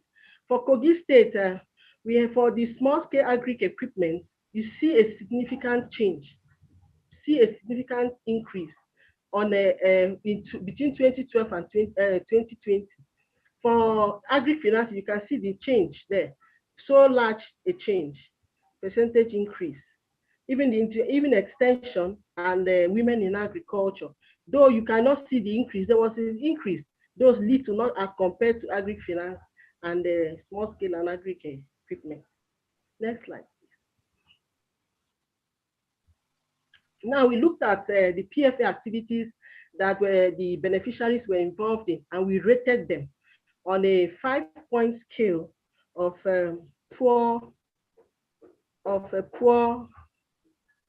good, fairly good, good, very good, and excellent. And then we found out that for advocacy visits, all the states did well. Before I say this, I extend the table, I would like to say that I don't know if it's because of the long period of the project, it made some of the beneficiaries not remember some of the activities they were involved in. But if you look at formation of cooperatives, you find out that just 3 states mentioned that there were excellent activities that they were involved in. That's formation of cooperatives. But at the long run, I found out that all the states were involved in the formation of groups. And if they were involved in some formation of groups, it means that they all formed cooperatives and they were involved in that activity in all the states. For advocacy visits, all the states were involved, and we had a mean score of 3.6, which is good. They had meetings at local, international, and national levels. And though 3 states indicated that it was 4.3, which is good. Then we had training and capacity building. All the states were involved in training and capacity building, and that was good. And we could see that even in the performance of the women. When we gave them questionnaire, when we had the focus group discussion, and the way they interacted and told us what the kind of meetings, the kind of trainings they attended, we could certify that yes, those projects, those activities and trainings really took place. And it was rated 4, which shows that they were good. There were some farm visitation activities, budget analysis. This is another one that really blew off my head, because I was surprised to hear women discuss the budget, something that you would think is a highly intellectual person that would talk about, but these ladies could discuss the budget. They could analyze the budget, and that was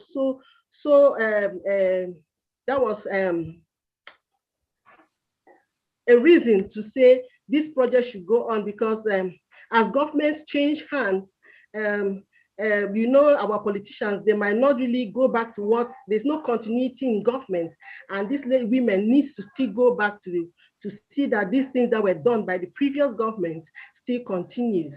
Next slide. Impact of smallholder women farmers. Like one of the objectives, we should look at the impact. There was a lot of impact, so much.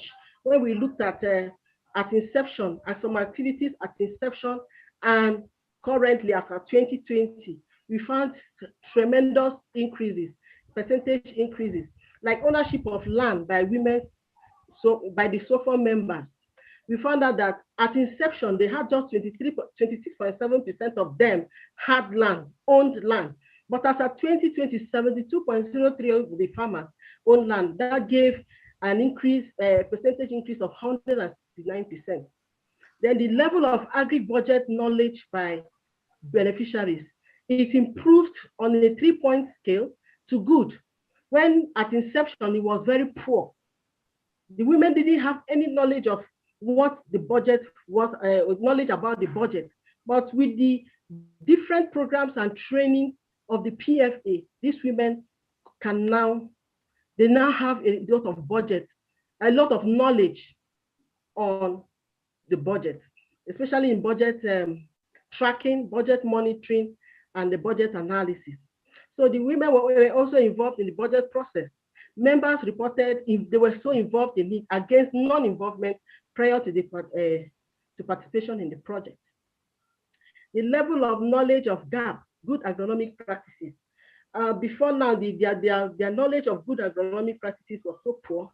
And after 2020, on a 3-point scale, they had 2.5% on 3, 2.5 points, sorry, on 3. And you can see that it's a very good, it's very adequate because we have a 3-point scale of adequate, very adequate, adequate, and poor. So you can see that it was very adequate for them to have such knowledge. Then the level of awareness of women's rights. Africa, okay. So before the project at inception, the women had zero awareness of their rights. But as at 2020, they were able to have 2 points on a 3-point scale of on a 2-point scale of very aware, of 3-point scale of very aware, aware and none, fairly aware and none. And this is a good index of the small women farmers empowerment and emancipation. Next slide, please.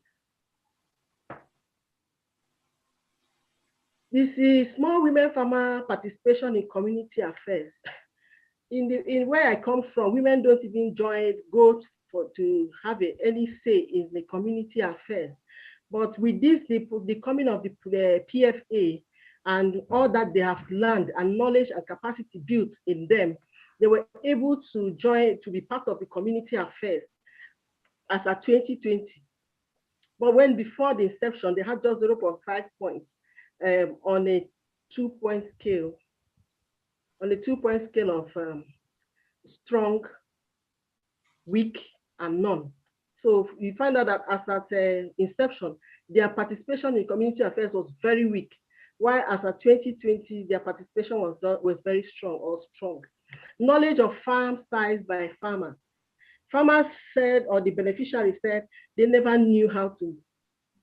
They just know that they can just indicate the size of their farm by a mere throwing out of hand or looking at the beacons or the trees around. But now they can say categorically, they can use standard measures to say, this is the size of my farm. So as of 2020, their knowledge of their farm size was fairly good. When as at inception, it was very poor. They had no knowledge at all. Access to land by small women farmers. With the level of advocacy, the women said they can now advocate for land, for farming. That as at inception, it was very difficult for them to access land. But as at 2020, their level of assessment was improved. Level of knowledge of improved technologies and the application of these in technologies. We found out that these women, as at inception, had very poor or no knowledge about improved technologies. But as at 2020, they had a very good knowledge of improved technologies, and equally the application of the improved technologies. As at 2020, they always apply that improved technologies. When as at the inception, they couldn't use it because they had no knowledge of it. Ease of access to input. The beneficiaries at inception said access to input was very difficult. But as at 2020, it is fair, though they complained of a political hijack of fertilizers, especially in the Ebonyi state. But they said it is fair now compared to when before the PFA project came up.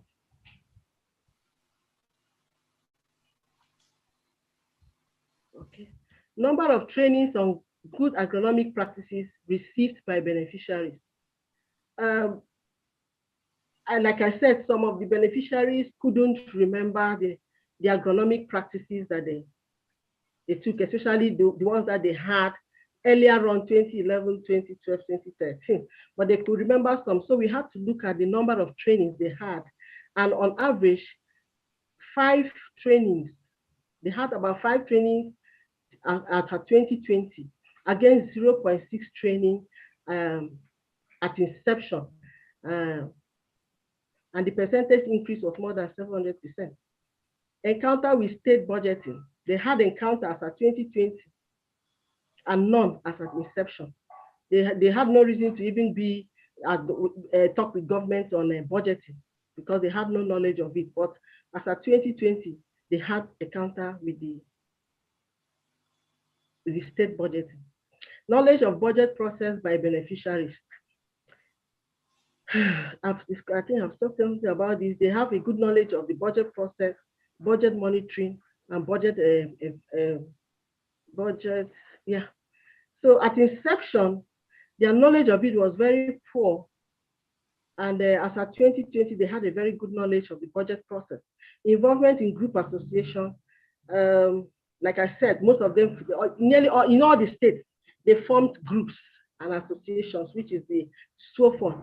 At inception, it was a very weak and poor activity involving in the group association. But as at 2020, they had a very strong involvement. They were very, very, very involved in group and association activities. Agric enterprises sizes.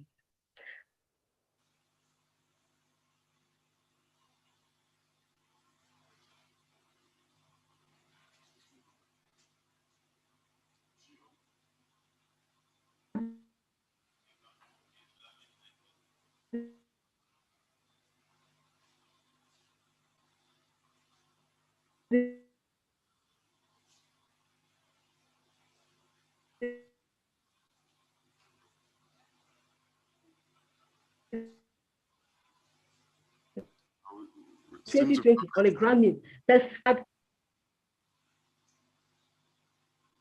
Please bear with her a bit. She seems to be having a bit of a network challenge. Let's see if we can reconnect with her and continue that presentation. She's almost done with it, but are we still trying to get across to her?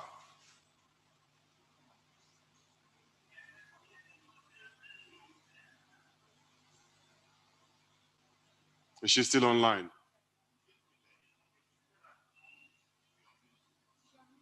Please, Mrs.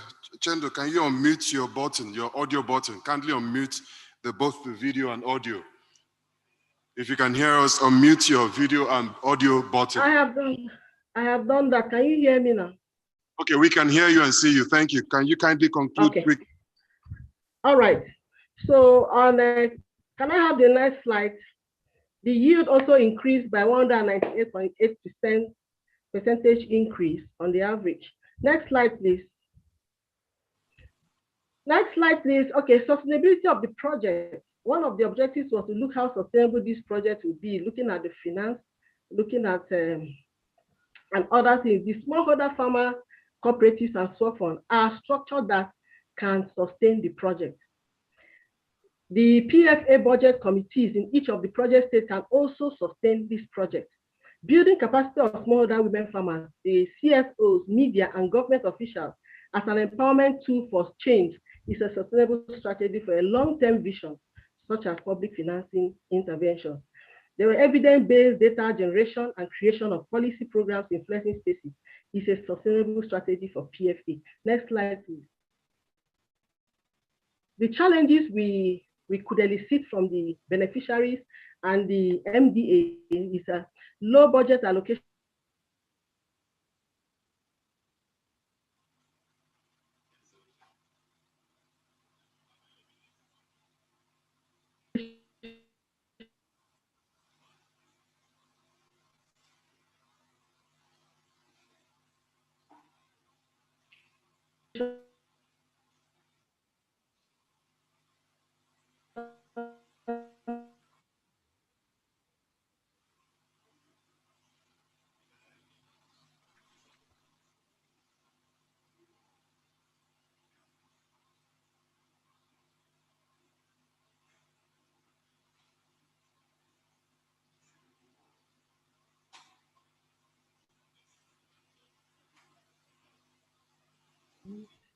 Next slide, please. Okay.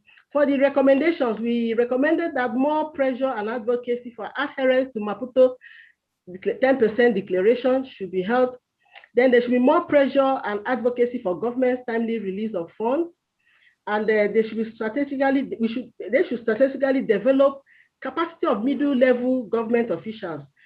We noticed that there were a lot of change of government officials, that anybody that leaves, the new person that comes doesn't know what PFA is doing. So we advocated that there should be strategic, we should have a strategic development of capacity of these middle-level government officials on PFA issues to serve as a reservoir of knowledge in the MDAs and House of Assembly. So there should be continuous support and strengthening of SOFON and the PFA budget committees. Next slide, please. So lessons learned. Supporting the Smallholder Women Farmers Association is the importance of supporting these women small farmers holders association should result in wider reach of program interventions and effective advocacy for policy change by smallholder farmers at all levels where the organization has a presence. For example, the Small Scale Women Farmers Association organization in Nigeria, SOFON, now covers 36 states and the Federal Capital Territory of Nigeria, and reaching over 15,000 cooperatives whose members have influenced agriculture financing policies for smallholder farmers. Before the PFA, everyone was on their own. We were not aware if we are to request anything from the government, but now this is coming from an Ondo SOFON member.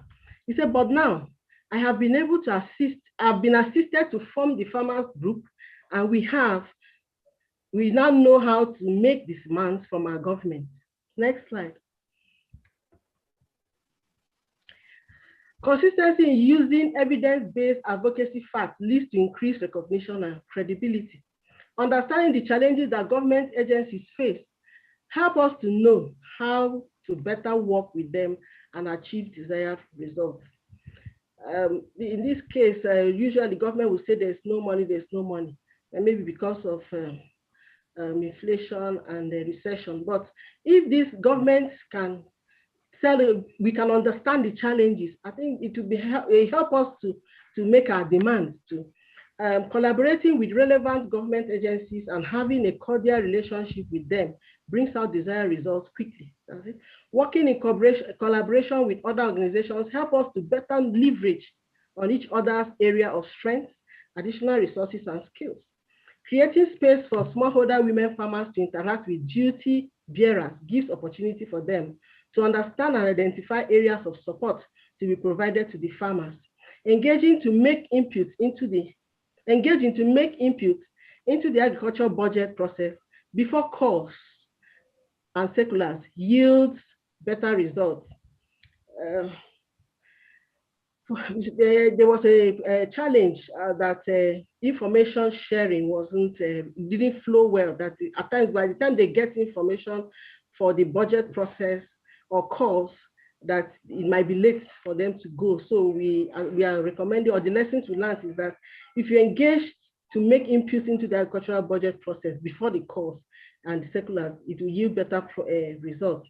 Following up with already secure commitments is critical to success. Next slide.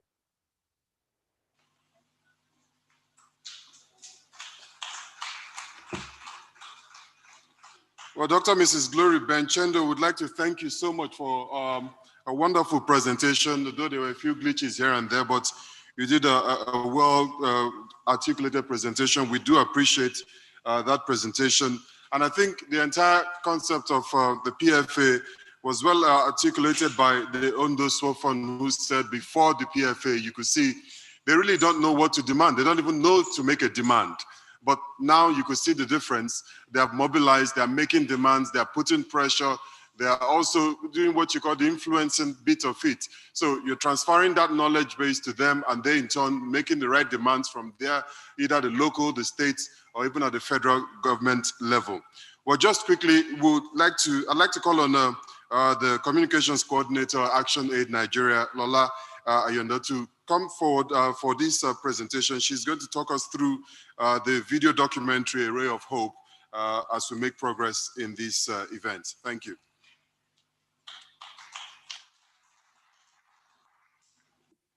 Good afternoon, and sincerely, I would like to thank all our partners here who have supported us in collecting all the evidences on the PFA project in the last 9 years.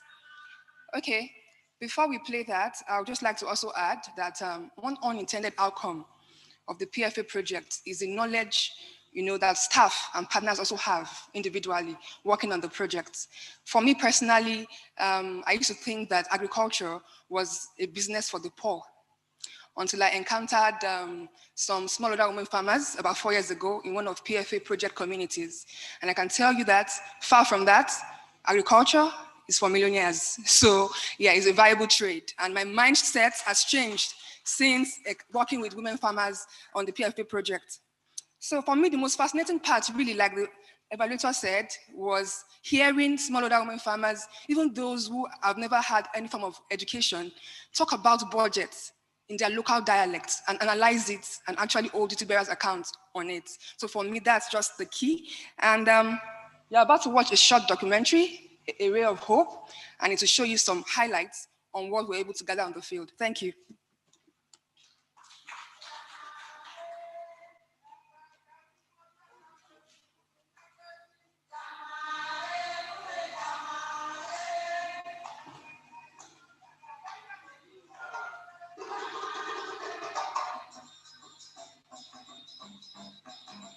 The role of finance in agriculture, just like in other industrial and service sectors, cannot be overemphasized.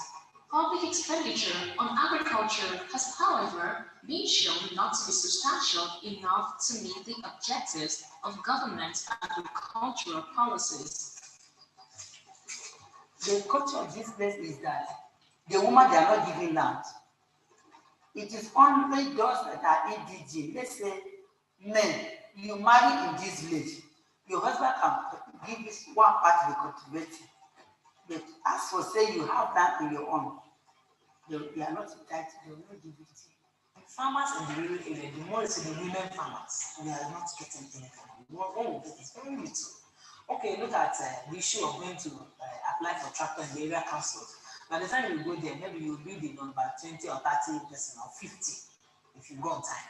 The public financing for agriculture, PFA, project being implemented by Action Aid Nigeria and partners in 7 states and the FCT at national level was designed to initiate a transformation in agriculture financing with a bias for smallholder women farmers. It was the only thing that we see the tenor was just only cassava.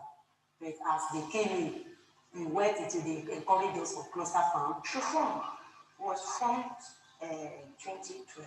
And since the day this thing was joined together, all the association was joined together, our voice is one.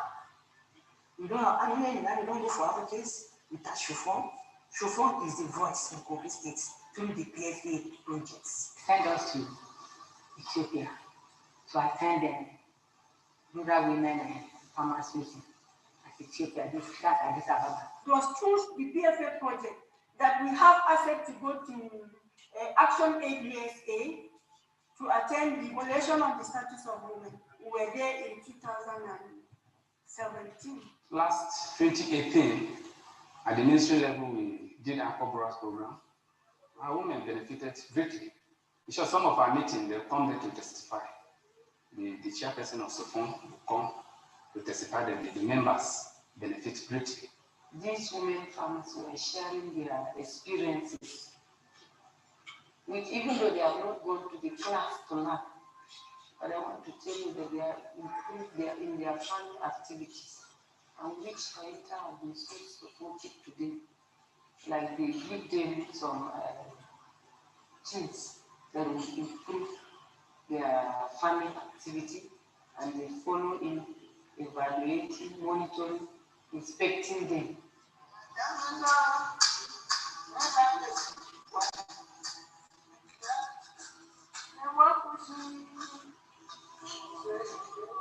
The Public Financing for Agriculture, PFA, created access and increased smallholder women farmers' benefits from government agricultural programs like SNIDA, Anchor Borrowers Program, FADAMA, World Bank programs, etc. The reduction of chemicals in the soil. PFA trained me that this soil, I should treat it like my body. I should take care of it because that's what gives me food. We didn't know why our soil was being washed off by erosion. We don't know why. Most of the times when you come to, you plant, you don't use the place for a long time. When you plant, it won't produce again, it will just be scarce. But because of PFA training on how to manage my soil and the climate, to tell you the truth, most times you see the thing that you know what is happening. You see in this small place that you can get this kind of food. Even when you do less care, but just do those things they say we should do. Add manure, like do your compost, add your compost to the soil. The soil is coming back. Wọ́n kọ́ wa ní ètò láti ṣe máa ṣe àgbékì wa tí wọ́n fi máa lọ sí ìlọsíwájú tí wọ́n fi ní tá a bá ṣe wípé yóò ní ìlọsíwájú tá a fi máa rí owó rán àwọn ọmọ ní sùn. Wọ́n kọ́ wa ní wípé ká má fi máa lo ajílẹ̀ mọ́. Wọ́n kọ́ wa ní organic fertilizer. The PFA project tries to train women farmers more especially on the need for them to look at farming as something they can use to live out of poverty. And if you can move out of poverty, it opens your perspective. More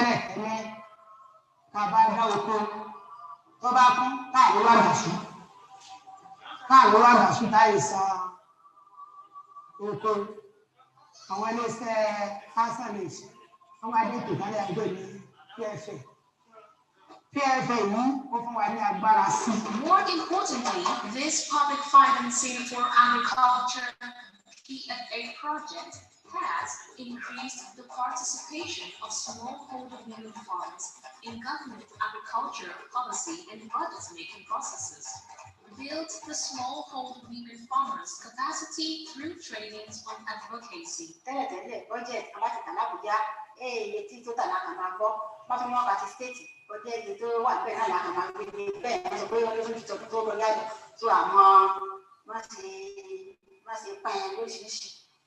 Pẹ̀lú assistant àwọn program tá ń ṣe ti nípa ìtẹ̀lọ́lá action aid àti PFA ó jẹ́ kí á mọ oríṣiríṣi bá ṣe pé owó yẹ́lẹ́yẹ́lẹ́ bí iye tó kéré kálukú. But since we came together as Shufon, with the help of this PFA, our advocacy, our everything is together. Before, we don't even know our rights as a women farmers. Because we have rights as a women farmer. The food we are eating today, the 70% is produced by women. PFA projects have actually helped us to engage. They have given us the light. They have given us the voice, and the government is actually hearing us. Aside the project, aside the package that we are running with PFA, we will not be able to know our way to National Assembly. Me and you know that for you to enter National Assembly, you send your name, send this, you might even end up not entering. But I've been able to appear in one of their public hearings on policy on agriculture. This is one of the things that I can never forget. It's an opportunity that was granted as a result of PFA projects, which we really enjoy.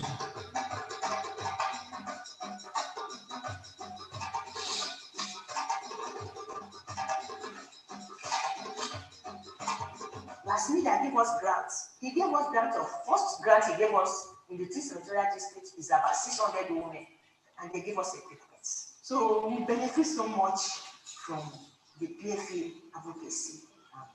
We are proud of to be the part. Our people say, Gotia, Kubu, Ashasha. That means time I count them, bags, because I don't even know how to put my thanks.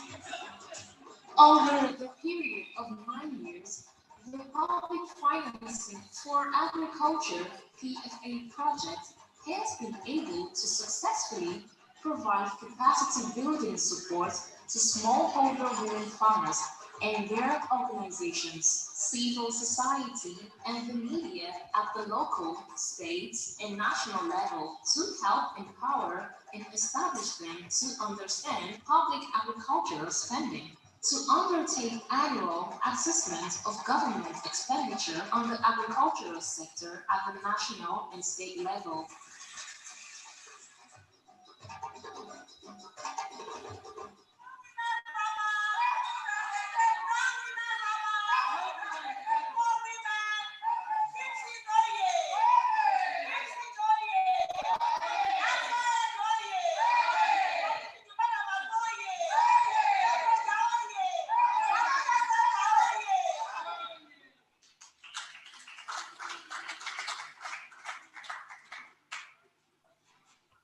I think we can do better than that. That's quite, these are some of the things that gladdens my heart. You don't get to understand the impact some of these projects or programs have until you go to the rural areas. We sit in Abuja, in Lagos, in the urban centers, and we take a lot of things for granted. But when you see how much this has changed and impacted the lives of the people at the rural area, and really they are the ones who produce a bulk of what we eat, no matter how much we talk about importation. And if we really want to stop importation, these are the people that we need to focus on and commit to. Well, just before we, just to switch things a little bit, I will have to go with the unveiling. We'll do the unveiling of the PFA Stories of Change booklet. That we'll do first before we go into the experience sharing, which is very important. There we will also engage those who are online at the different states where the project was implemented. So we will kindly call on the Country Director, ActionAid Nigeria, NLB, and she'll be joined by some of the management team from ActionAid Nigeria, and of course the international, and the partners and the funding partners also. I know that Plan is here, and those who are representing the ECOWAS Commission and the others. I think we would should also help me invite some other persons to join us. But please, would also like to have the Ministry of Finance, Budget and National Planning, joined also by the Ministry of Agric and Rural Development in Nigeria. So please, can someone or two individuals help us move this table to the center as I welcome the Country Director, ActionAid Nigeria, who will be joined by some management team, though she would also drag a lot of people along with her. So please, if she points at you, just come forward, join her, because this is a very important part and it needs to be captured by the media, the unveiling of the PFA Stories of Change booklet.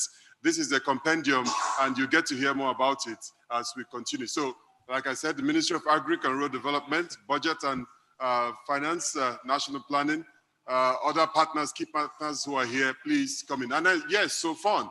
You are part of this picture session. So please, this is a very important part of the event, and we need to have it captured and documented.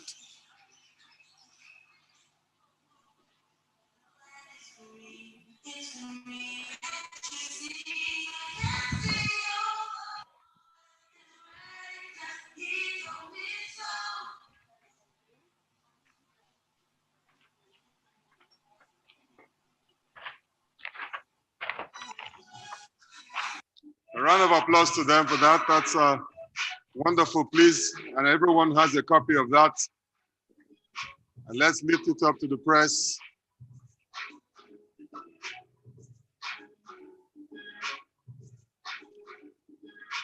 Congratulations to ActionAid. Congratulations to the team. Congratulations to the partners. Congratulations to every Nigerian, because this is indeed something of benefit to Nigeria and indeed the African continent. Once again, we congratulate everyone who was a part of this process. Thank you.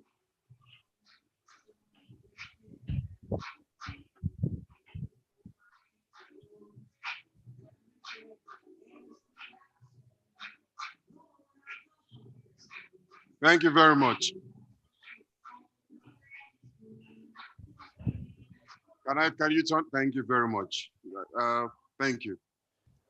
Just as we make progress now, I'd like to invite for this very important session, the 4 individuals will be joining us here, while others who are joining virtually will also be part of the process. Can I kindly invite the head gender desk at the Ministry of Agriculture and Rural Development, who is an assistant director, Mrs. Ifoma Anyanwu, to join us on this side of the hall as we constitute our panelists. Thank you very much, please. Okay, she's coming forward. And then we'd also have the representative of the Ministry of Finance, Budget and National Planning, Yele Shotinwa, who is here. Please join us, Yele. And also, we would like to invite the president of SOFON, Mary Afan, to join us. And also she'll be joined by the coordinator SOFON in Kogi State, who doubles as the national auditor of the association, Sefia Yahaya. Please, a round of applause for these women. They will join us, and let's have this conversation quickly. And like I said, we'll also be joined by those who are online. Just a quick contribution by them. So before I go to those who are seated here, because I need to make way so that this podium doesn't really obstruct the view, can I have please, can I ask the IT team to project those from who are here, who are from Ebonyi State? If Ebonyi is still online, can I see Ebonyi State? IT team, can I see Ebonyi State if they're online, please? Yeah, not just the ministry. There are those who are online. I just wanted to see if they are also available online. Please, can you make that snappy, please? If they are not, let me know so that I move to the next team. Is Kogi available online? No, I know they are here, but there's some, I'm saying for those who are online, okay, so that would also carry everyone along. Sorry? Quora is online? We're online. Quora is online. Quora is online. We'll take it one by one. What state? Quora is online. The audience. If Kogi is available, let me see Kogi online. What state is this, please? Is this Gombe? Hello, Gombe. How are you? Let's hear you. You need to open your button.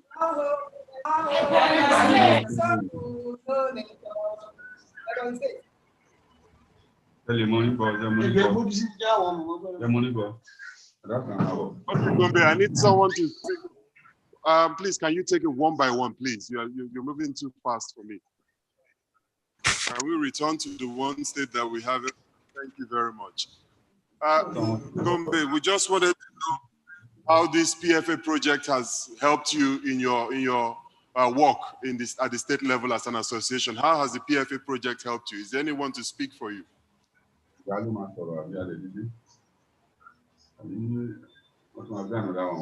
sure they can hear me.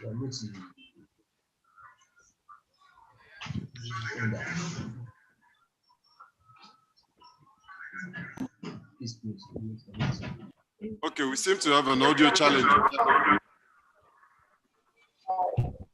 Okay, Gombe, seem muted right there.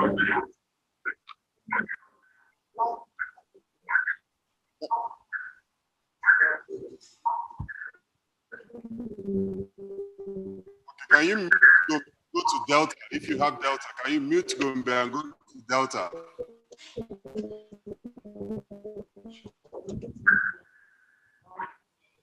Is this Delta? Hello, IT, is this Delta?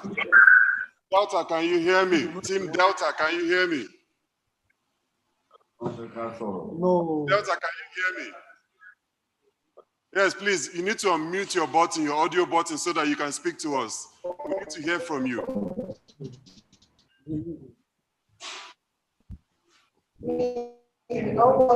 Everyone is either not prepared. Hello, Team Delta, can you hear me? Yes, someone needs to talk to us. Say hello to us so that we know you can hear. We can hear you also. Hello, Ebonyi State are here. Okay, thank you very much. We just wanted to know how the PFA project has impacted your work at your state level. Is there anyone to speak to us? Yeah. Personally, the PFA program has helped me tremendously. Hello, can you hear me? Yes, we can hear you. Go ahead. What state is this? Ebonyi State. Ebonyi State.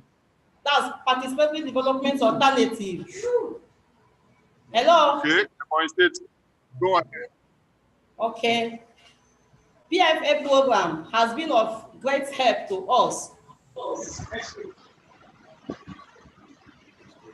To the smallholders women farmers in the states. The program has opened our eyes to know that we can have access to the state budgets. We can even analyze it and know what is due for the for agriculture and how to go about it.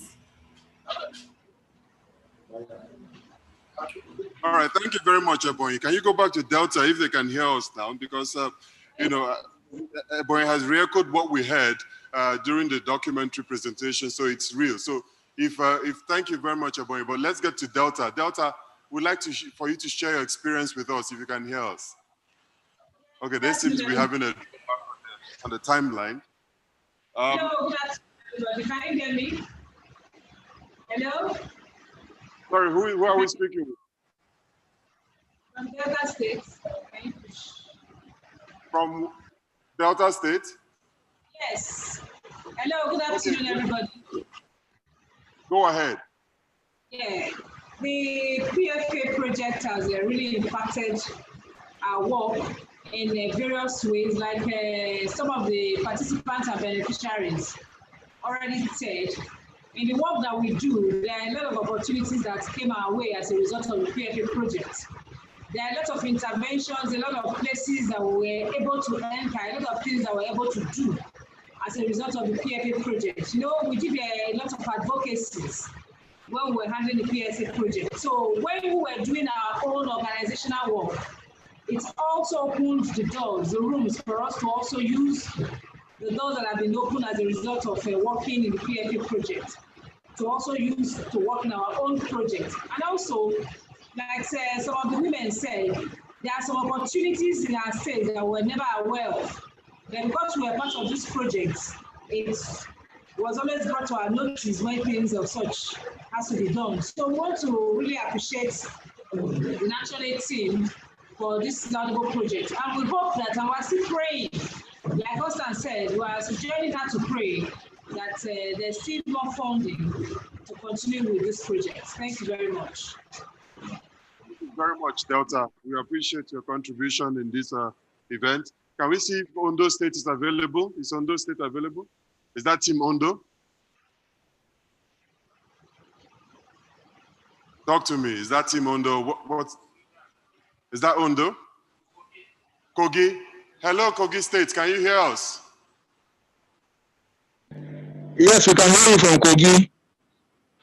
Okay, Kogi, thank you very much. Talk to us about this PFA project, really, on the impact of your work at the state level and what difference it has made for you. Okay, thank you very much. And from you can see from the consultant table that since the PFA started, there has been a tremendous increase in the interaction and the quantum of resources allocated to agriculture, even though it hasn't gotten to what we're looking for. But one of the major achievements that we have had is that our budget analysis yearly forms the cornerstone for the Kogi State House of Assembly Committee on Agriculture in their interaction with the Ministry of Agriculture. They depend on us for that technical support in that instance. And so we're very happy that the capacity given to us by Action Aid in this instance is paying off at the state level. And tremendously, we are now seeing more of women in agricultural resources and women and youth in agricultural resources having budget line items. That has been a fight we've been having with them for the past 12 years. And from this project, we'll be able to get that done. Thank you. Thank you very much. Do we have Quara available? Do we have Quara? Quara, kindly unmute your audio button. Quara. Hello, Team Quara. If you can hear us, unmute your audio button so you speak with us. Can you hear us, Team Quara? Can I unmute? Yes, we can hear you. We are here in Quara. Okay, if you can hear us, Quara, let's share your experience with us on the PFA project so far in your state. Okay, yes. For us in Quara, okay, PFA has really empowered us to empower even the farmers, and we have been able to actively engage the stakeholders, the government. You have to audio on, so please mute one system and use one, please. Thank you.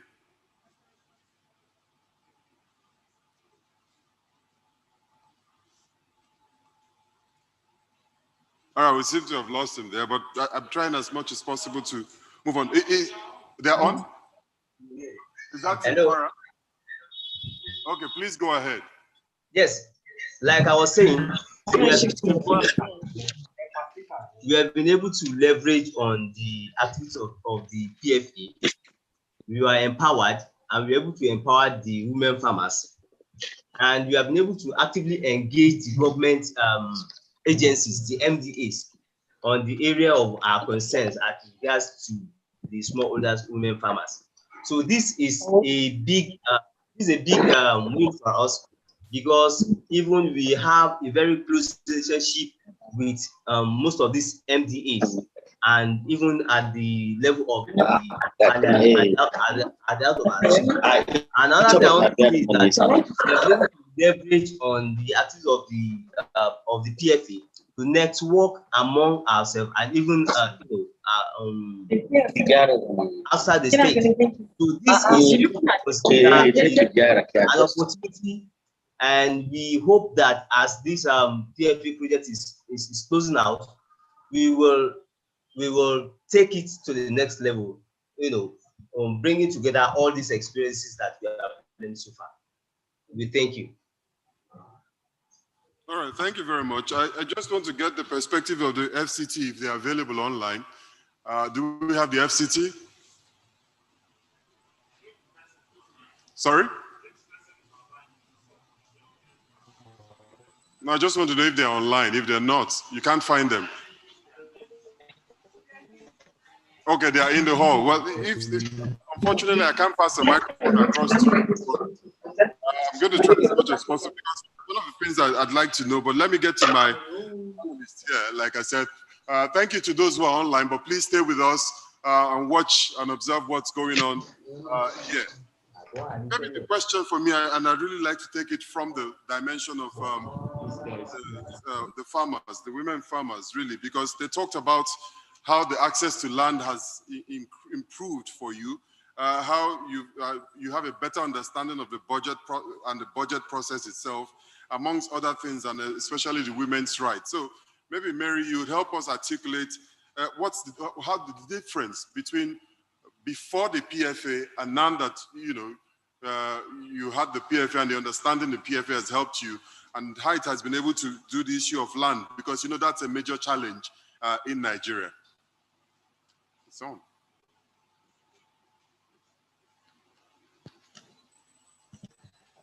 Okay, thank you very much. We seem to have an audio challenge with these microphones, so please, can you work on it, or we have to move around these mics. Please send somebody from that area down, so please let's move these microphones. Thank you very much. With the issue of access to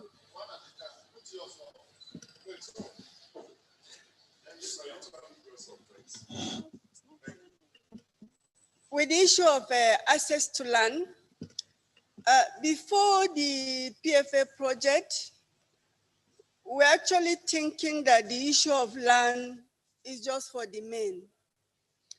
And the woman, when they are talking about the issue of land, the woman is not there. But with the coming of PFA, we came to understand that we also have equal right to access and control of land. And this custom and tradition have denied us, access and control of land through the issue of inheritance. Where do we start from? And we were taught the power of advocacy. We start advocating from our husbands, because we farm alongside with them.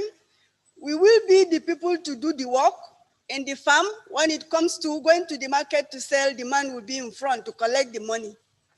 We now decided to say, okay, apart from working in your farm, can I have a small portion of my own? After working in your farm, I can do that of my own, so that when I sell, I can control the income from that particular part of the land. This is where we started. And we're able to get from some of the men, and we moved to, can you allocate 1 day for me at least? In 2 weeks, give me 1 day to work in my own farm. And we continue in that aspect to the extent that the men now saw that when they even empower us by giving us access to this land, we are not only helping them, but we're also reducing some of the burdens which they have been carrying alone. And the level at which we will be asking them to, access some assistance from them, we did not stop from there.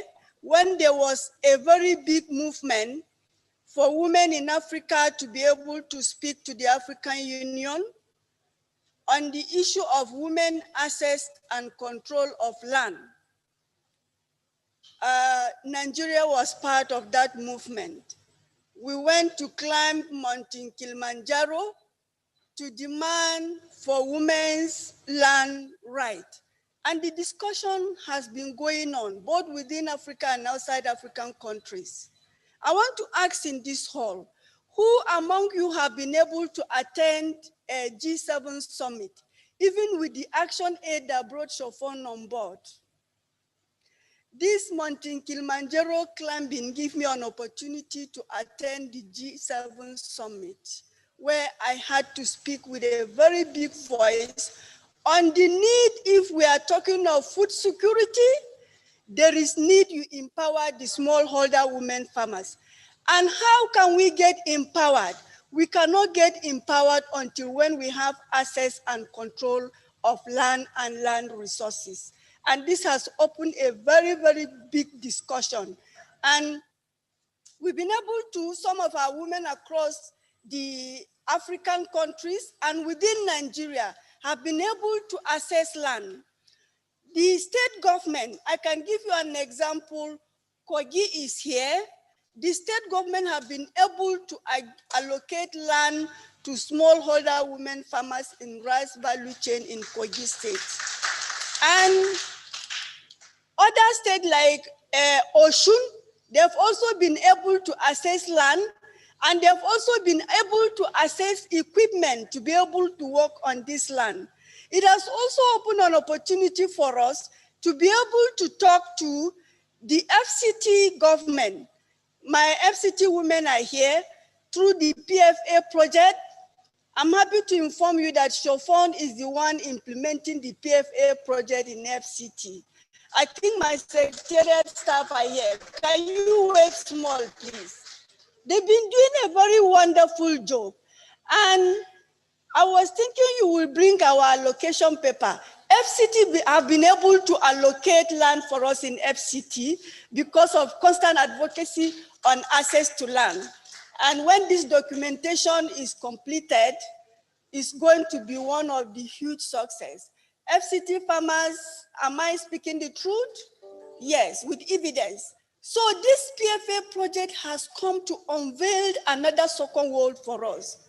Unlike before when we were thinking, even the government now know that whatever women are doing, they are seeing it on the table, because we've been actually been able to advise government through the budget process. They should increase investment in agri, and when they increase investment, let's see it on the ground. Not only on the ground, we are now advocating for a specific amount to target to smallholder women farmers, so that we don't fight on the total budget with the men. They should give us our own so that we can actually track our own. And I'm happy to inform you that this PFA project have actually brought us together as a family. Before, we don't even know each other. But now we have a very big market linkage and sharing of information. It's just like a small globe for the smallholder farmers in Nigeria. We share information together. We even create market linkages among us. The biggest success I'm able to tell you here is we've been able to carry our space, which was occupied by political farmers. We fought this even at the international. I went to African Union Commission for a program sponsored by Action Aid. I met some people there, they say they are farmers. I say it's a lie, you can't carry my space up to this place. And with our constant engagement, we've been able to occupy our space as smallholder farmers. They are beginning to wipe away now. And by the grace of God, we will continue to feed the nation. And if government actually want to make sure we have food security, women should be carried on board. Federal Ministry of Agri knows that. We've been advocating. PFA project have linked us with the stakeholders. We enter there as if it's our house, just like the country director said. PFA project have linked us with the key stakeholders in the agri sector. Whenever there are input available, they are sharing, they will remember Shofon. And we will continue to advocate for this space because the space is our own. We are ready to feed this nation. Thank you very much.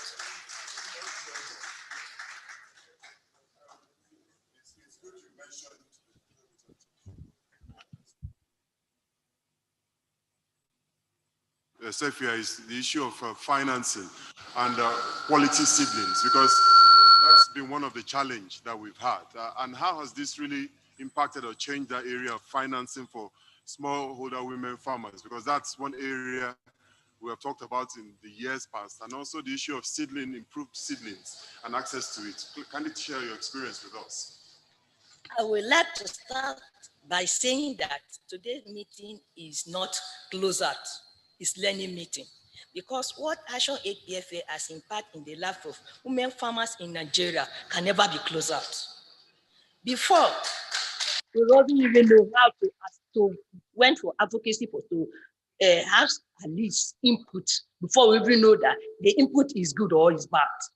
But with the help of PFA, today, we go to CBN, we go to all the financial backing to ask for loan and grants. And especially the estate they are working with, who benefited from Akon borrowers, who benefited from grant from Smithers. Even this improved seed, we go to our ADP office, we ask them, this seed we are giving us, is it improved? And because of the capacity building we are be given by the PFA, we know the one that is improved and the one that is not improved. So because of that, even they want to give us the improved seed, Shofon, because of Action Aid, because it's like a threat to them, they give us a capacity building that even we are coming to government to ask for inputs, they have to look for better seed for us, because they know where the update is going. And in the issue of getting finance from the government, it's not been easy for us before, even from the CBN, from the Akon borrower. But because of the advocacy, we have been going, the team from the 8 states they are working with, almost every month, even though the stakeholders in Abuja is not there, the ED is there, they follow us there. Like as I'm telling you, the budgets, the committee on budget in all the states, the 8 states, should fund our members. What do we need again? Because if we are involved in the budget, we have right to demand for the implementation the way we want it to be in our favor. In the input aspect, if we can go to ADP today and said we need input, if they don't give to Shofon, they don't give to any farmer in the 8 states that they are working with. And why are we getting this opportunity? It's because of the advocacy they have given us. And not even only input again, that we are benefiting through the advocacy from the federal, even from the Federal Ministry of Agric. We are getting input from them. Not an input, an input, we are getting friendly machines. Like last 2 months, Kogi, we have gotten combined harvester from Federal Ministry of Agric. We have gotten transplanter from Federal Ministry of Agric. SMIDA has given us a Gari processing machine. All this is through advocacy of Action Aid PFA. Before, we don't even know that farmers who have right to go and ask for something. We thought it's an opportunity for us. If they call us, they take. We even say thank you. But today, we'll go there and say, where is our own? Even to the Federal Ministry of Agric.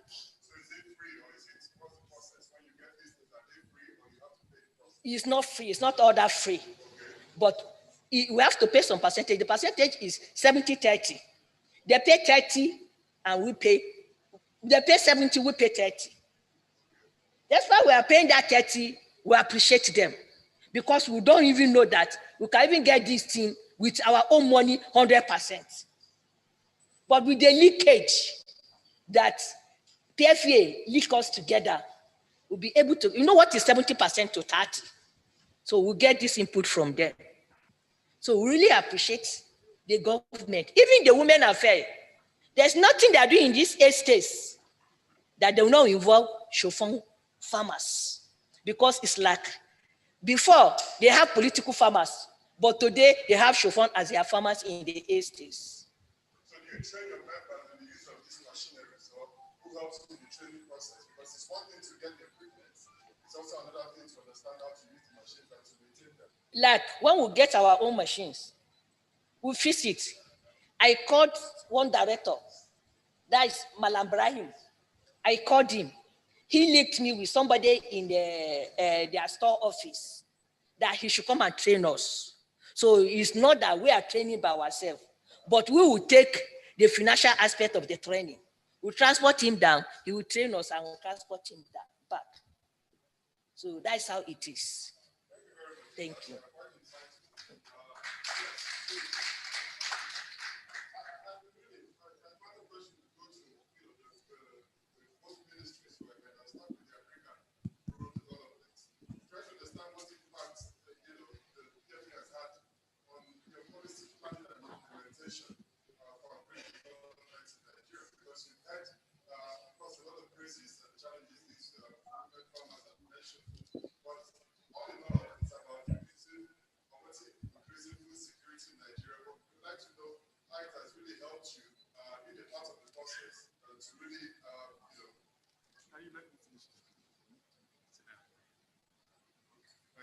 Thank you for the microphone. So we'd just like to know from you as a government how it has helped, impact your program planning and implementation. Yeah, thank you so very much. I want to start by saying that Action Aid is being celebrated in the ministry because of how strategic intervention that are rural-based, addressing the vulnerable groups, the poorest of the poor. Having said that, I want to say that the outcome of PFA speaks to gender issues. In 2014, when we met with Action Aid in collaboration with other development partners and women, we found out that there are issues when men or women are marginalized by a process. Policies are needed to reduce the vulnerability of the disadvantaged women and equally protect their means of livelihood. To that extent, our meeting, we were able to produce the National Gender Policy in Agriculture. This policy document is owned by small women farmers. They produced it by themselves. It took us 4 good years, and it was launched by the Honorable Minister of Agriculture and Rural Development. Again, the minister has constituted a National Gender Steering Committee to implement the 11 objectives of this policy. And Action Aid is the driver, is in the driver's seat as the chairman of the National Gender Policy. Again, from policy budgetary provision. When we produced this document, we had an infinitesimal percentage of funding for this document.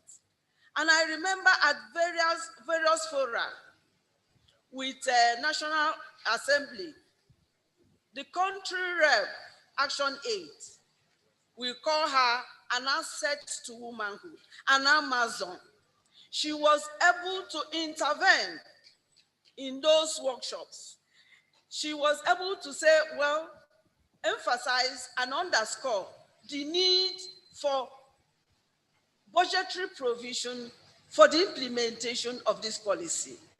And I am happy, actually delighted to inform you that for 2021 budgetary provision for the National Gender Policy has been enhanced tremendously.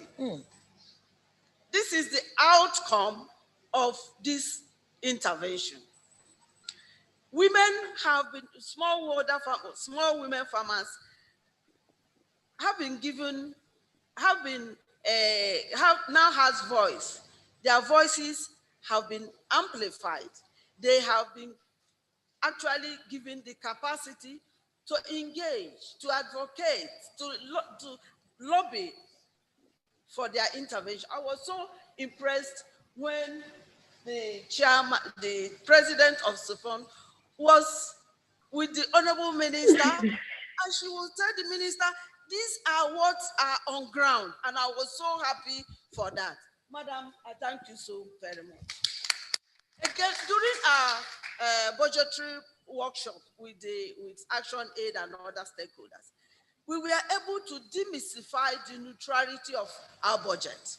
We now found out that there are huge gender disparities in our budget, and therefore, with the data that we have, I was able to intervene and ensure that, yes, this budget should be gender sensitive.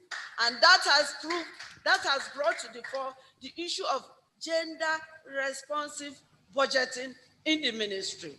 And I'm telling you that Action Aid is taking the lead, and we cannot thank her enough for the information. Again, the women group, now has a kind of voice, a kind of coherence among themselves, to the extent that, yes, they now have skill sets to engage. If you juxtapose the outcome of this intervention to the Sustainable Development Goals, this project has achieved the Sustainable Development Goal number 1, 2, 3, 5, and 13 that are predicated on,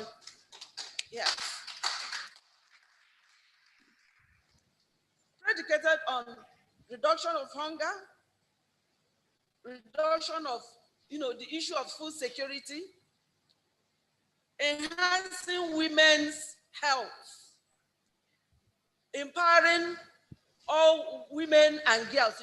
That's SDG number 5 is the hub upon which all other SDG revolve. So this project has empowered women, has been able to ensure that they have access to available agricultural resource.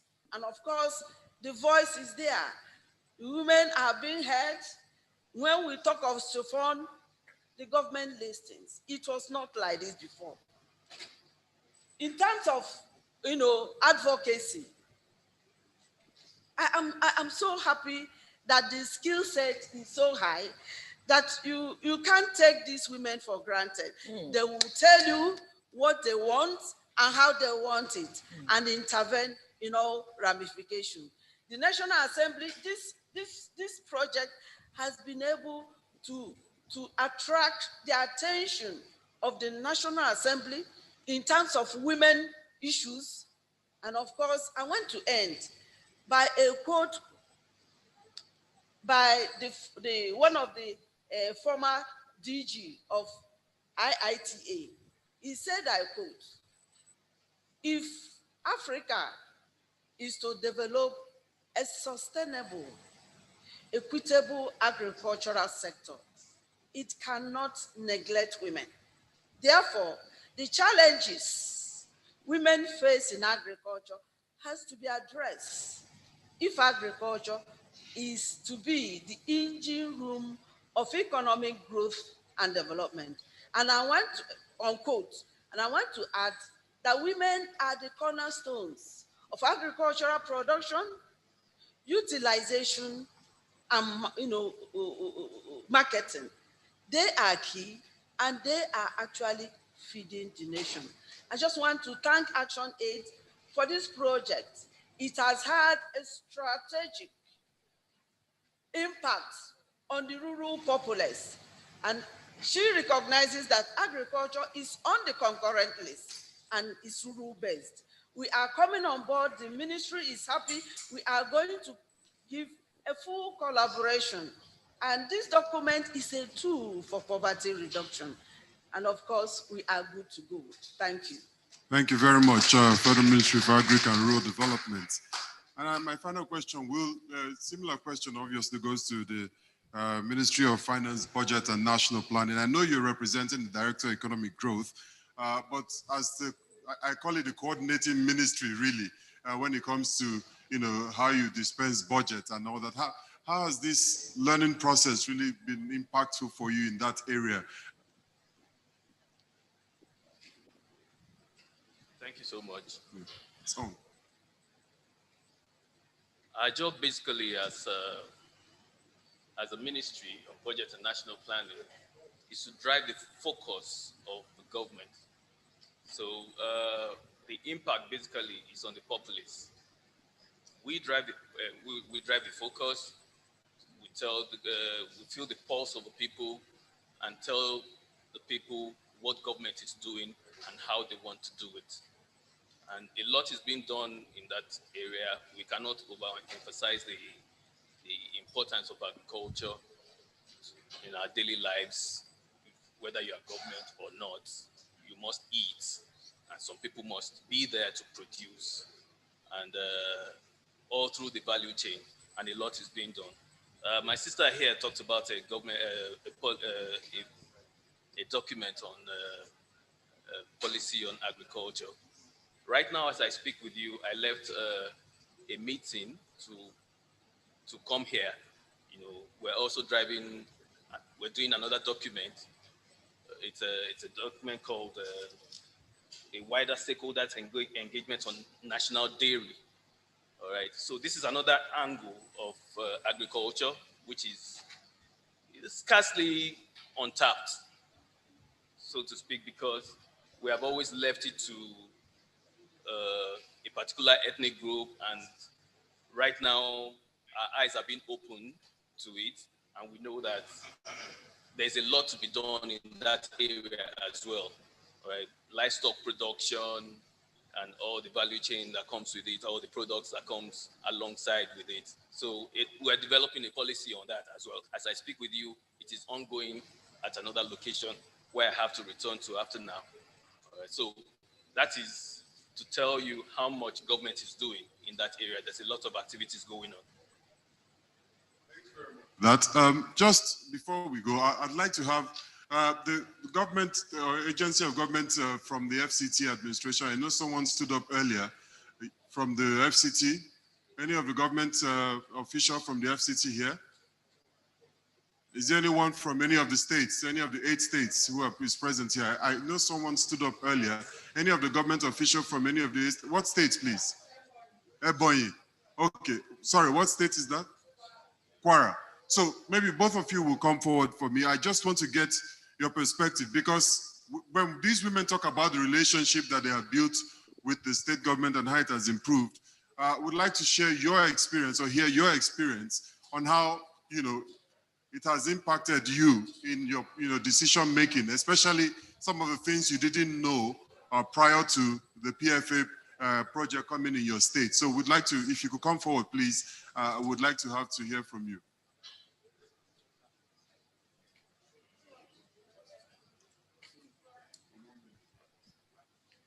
Good afternoon, I'm Mrs. Okoro Juliet from Ebonyi State, Ministry of Agriculture. I'm the Director of Agricultural Services Department. Well, I got to know about the PFA program through the PDA, Participatory Development Alternative, that the NGO implementing this for Action Aid.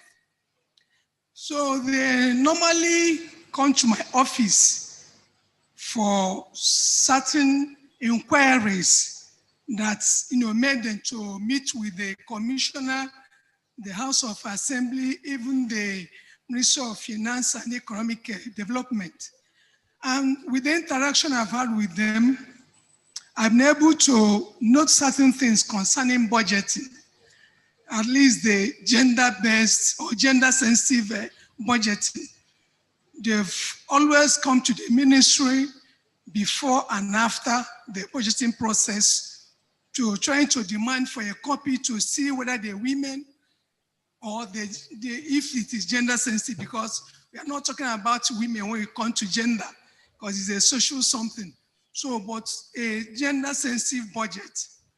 And then always on advocacy visit to the ministry with the SWOFON members, the women farmers, demanding for certain things, especially improve agricultural products, seeds and seedlings, and getting it on time and the right source. And also because even during the interview of this end of project program, I was interviewed by several people, the consultants and Action Aid people. Like in our state, like I rightly told them, government is no longer into subsidy. It's a problem. Our governor believes in giving loan to farmers and these women groups. And where government fails to give the we've always directed them to some of these windows of opportunity through the federal government, especially the CBN, and latest now is the NISAL, we have in the States. And they've always appreciated it. And personally, I've, gotten into several capacity building through this program that will even enable me to do something better for the women in the agri sector when I retire, which is coming very soon. So in all circumstances, this program has really impacted on the women of Ebonyi State as it concerns agriculture. And I pray that similar programs will come. But what I normally tell them is the sustainability, not maybe after the end of this program, the whole thing will die off. They should, start from where these people ended. We should not always demand for continuation of program because it will never continue. We have to learn on how to be on our own by going to some of these funding agencies as a group to seek for loans, because I know most of the agricultural loans now are carrying single-digit interest rates, and not the other way around. So I thank you so much, and I thank the women farmers that have benefited, and I pray that at the end they will continue. And I thank God the Action Aid is assisting them to open a national office, to enable the SWOFON to continue to assist their fellow women to, go on with the agricultural practices and the production and processing. Thank you very much. Once again, good afternoon, everybody.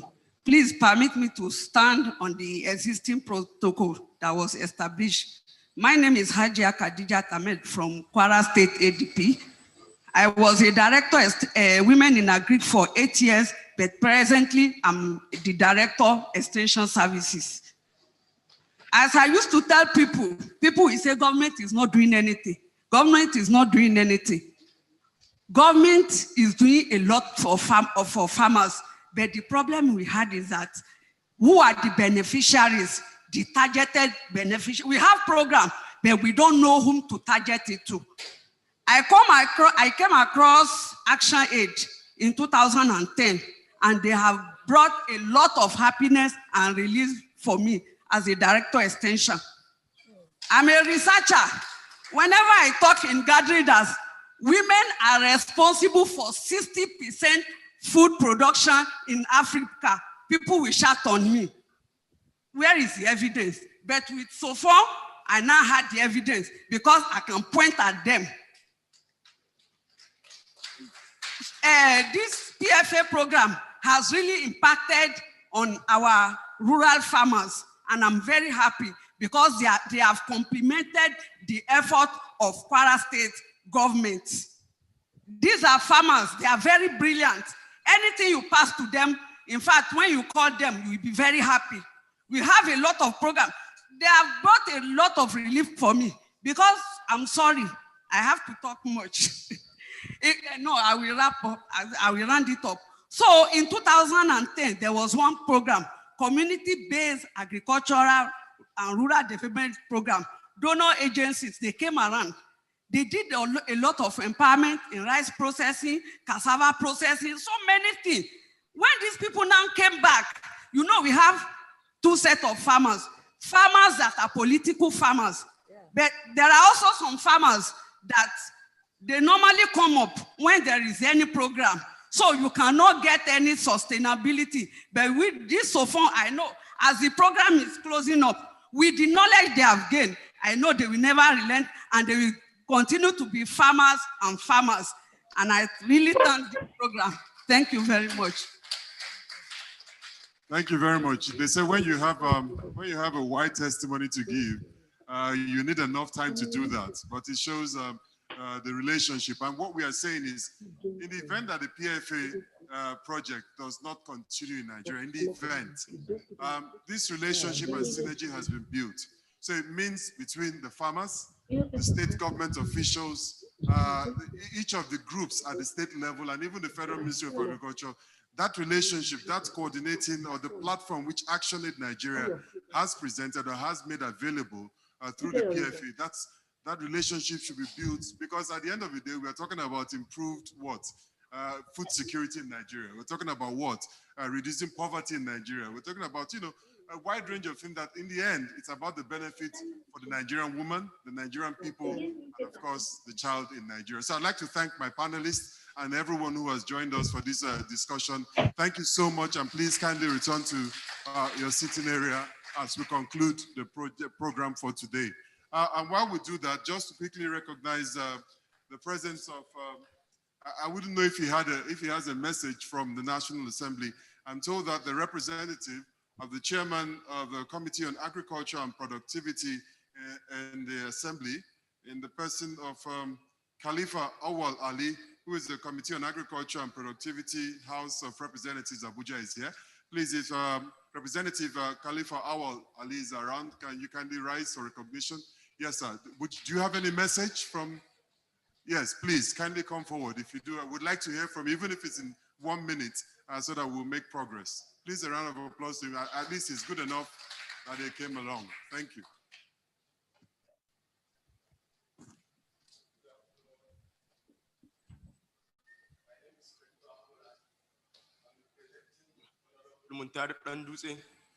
From Committee on Agri and Production. Muntari Danduse was giving me some message to tell you people from ActionAid. He said he could not be able to attend this program, but his heart wherever he is, it would suit people. And he was ensuring you people that every support that you people were needed from National Assembly, don't hesitate. Just come forward. Just meet him.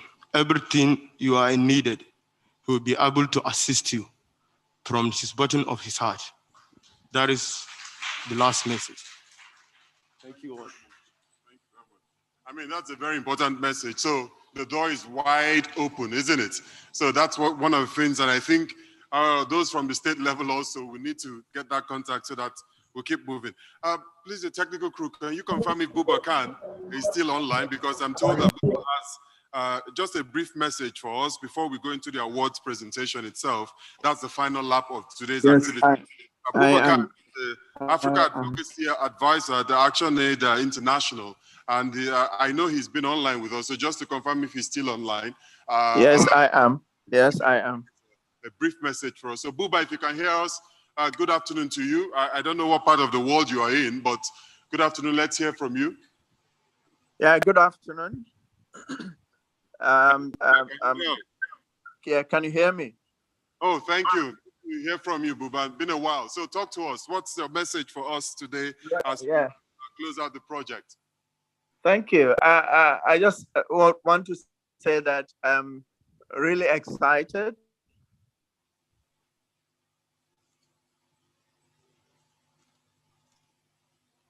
Is it still online? From when the women smallholder farmers were in organized or mobilized, they just started. I remember I was part of a team that organized a training in Abuja on CADEP, that is the Comprehensive Africa Agricultural Development Program. And I remembered one of the women was saying that, look, you guys are coming here and you are making a lot of complex presentations to women. That was the time when there was this theory of .com, www.com. So those who presented were like referring them to websites, you know, for them to be able to access information. So one woman got up and said, look, this is complex. This is, you know, not why we are here. We want you to tell us how our budgets have been spent and, you know, what benefit would accrue to smallholder women farmers. So from when I reflect from that time to where we are right now, I see a lot of gap. I see a lot of improvement. I've seen that the ministry has moved, you know, to a permanent location. So we are making progress, big time progress. For me to sit down and see that the women smallholder farmers now have a secretariat, they now are more organized, you know, in all the federal states in Nigeria. I said to myself, really, this is what we are looking for. And for them to have stood up to challenge, to engage authority on matters that affects them directly, I think is, one of admiration. Because I remember one time we were in the African Union also, a federal minister in Nigeria was questioned by these women smallholder farmers. One of them asked, sir, what you have been saying here, we've not gotten access to fertilizer, we've not gotten this. So the minister was like, wow. And later on, he had to find time to meet with these women smallholder farmers. So this and many other narrations or scenarios we could see in these women. They have the passion, they have the commitment, they have the zeal to be able to move this continent. As they have started in Nigeria, they are now also part of a bigger scheme called the Rural Women Farmers Assembly. And I think one of the SWAFORM members is still holding the presidency, if I'm not forgotten. But that shows that from little things we can achieve big things. And that's what we have seen. We've grown from Nigeria, Tanzania, and other countries in the continent.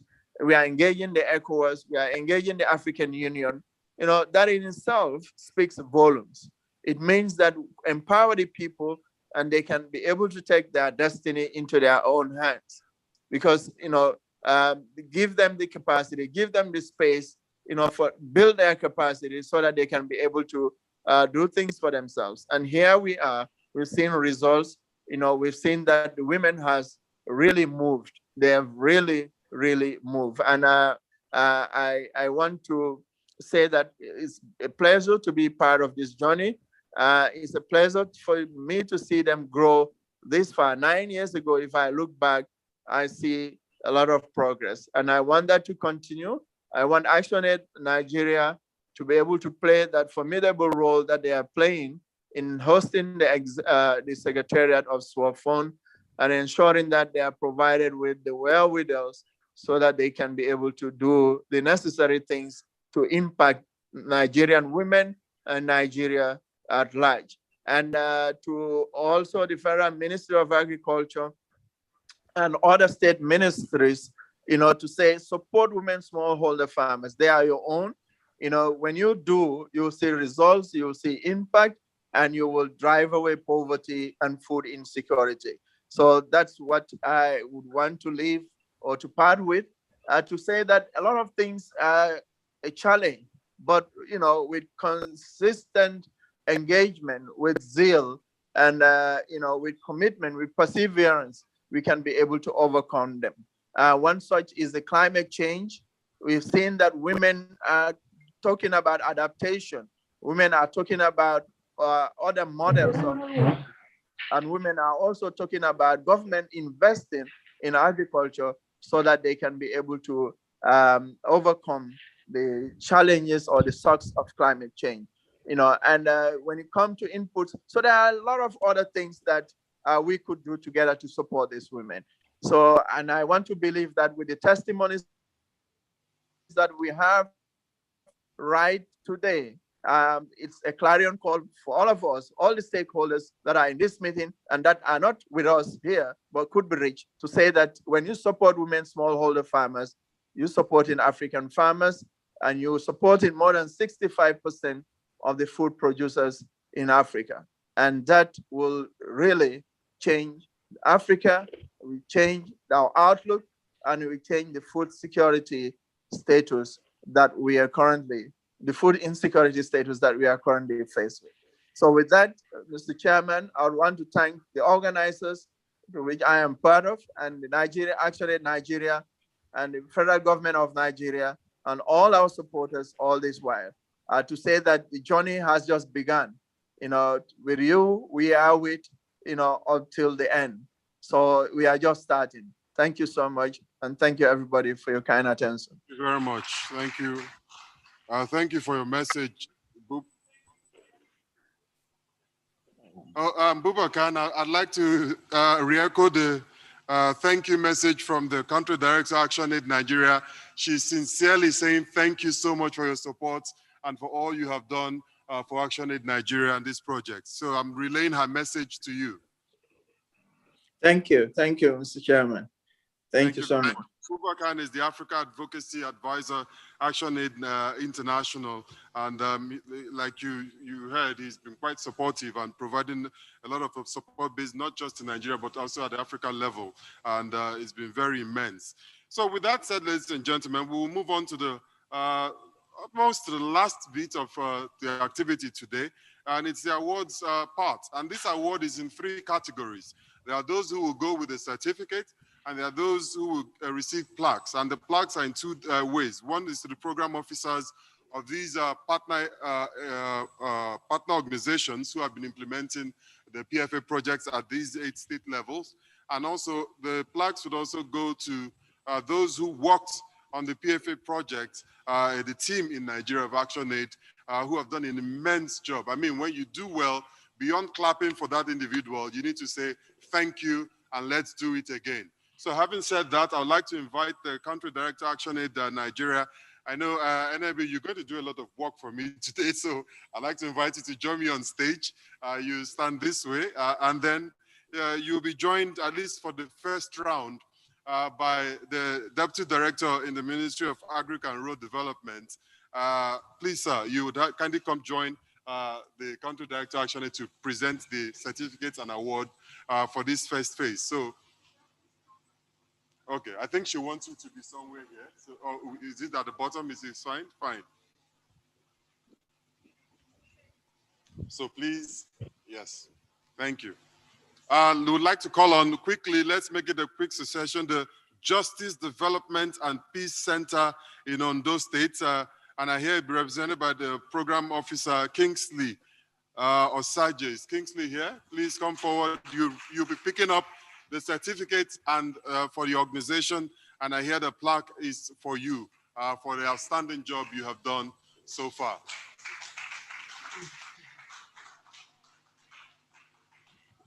As you know, JDPC is the implementing partner of the PFA project in Ondo State.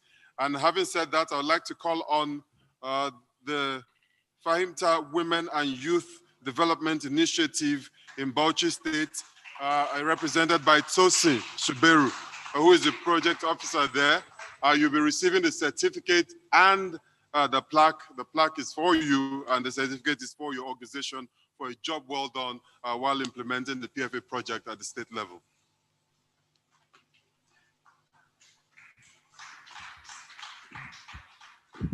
Next is the Hope Foundation for the Lonely in Gombe. Officer is Balin Andrew James.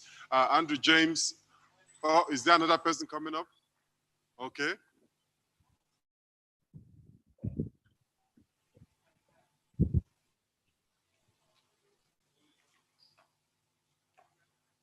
So they are receiving also the certificate for a good job done as a project partner, and also for the program officer for the efficacy of the job done.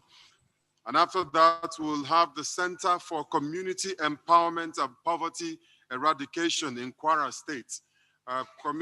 Center for Community Empowerment and Poverty Eradication, Kwara State. Should come forward.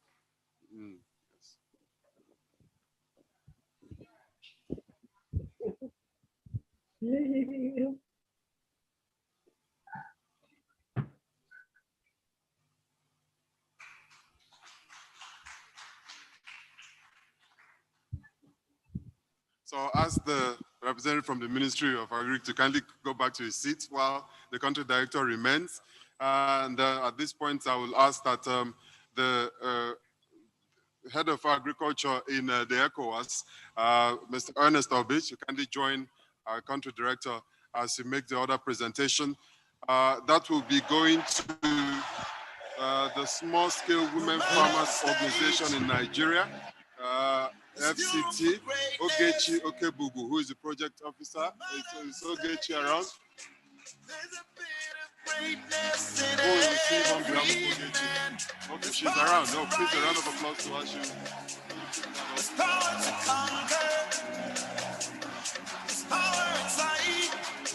There's a gift of power in every man. Be the greatest that we can be. We've got power to thrive. Be the champions, make history. Keep the greatness alive. And also from the kindly turn down the music, please. Kindly turn down the music. Professionally, you do not use music with audio. You only let the soundtrack. So please, if you know you don't have just soundtrack, kindly turn it down. Thank you. From Ebonyi State, the Participatory Development Alternative, Patience Ugochi Joseph is the project program officer. Patience Ugochi Joseph will be receiving on behalf of the Participatory Development Alternative, PDA Ebonyi State.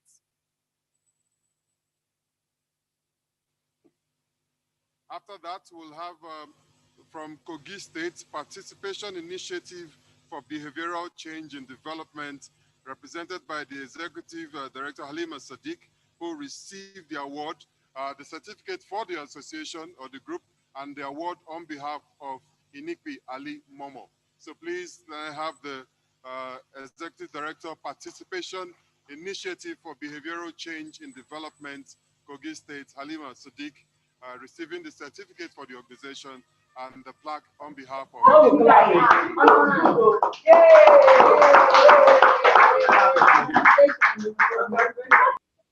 and Rural Mediation Center, Delta State, which is the program officer is Lucky Enegide. Lucky Enegide is here. And Lucky is receiving the certificate on behalf of his organization and also receiving the plaque for his outstanding job while the PFA project lasted in his state.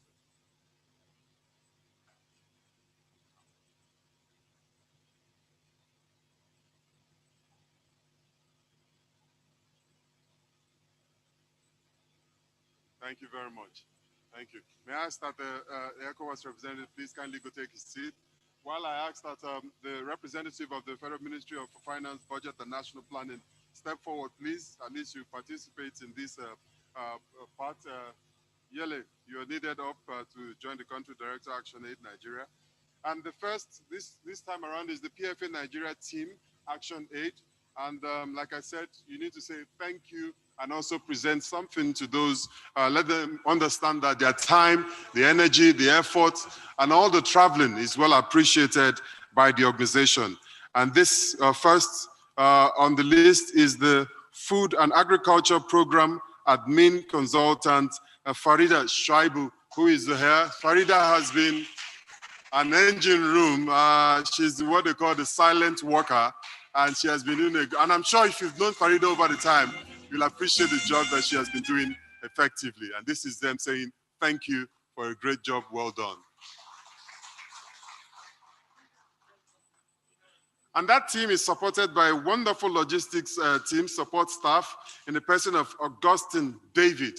Augustine David, where is Augustine David?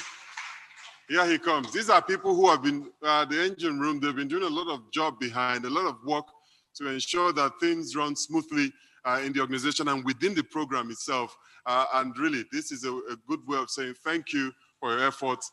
And like I say, let's do it again. And after that is the PFA Nigeria project accountant. I mean, really, to account for the funds and to know how to dispense the funds, you'd have to really account for this man, Gambo Jegana, who has done a great job. And these are the people you really need to commend, really, because it's not easy to really put things together, these finances. Thank you so much. So Yele, I think you can sit. Let me also ask that the assistant director in the Federal Ministry of Agriculture and Rural Development, please join us for this award presentation. And this is going to the Food and Agriculture Program Advisor, Blessing Akile. Blessing. Well, she needs no further introduction, definitely, so you can tell.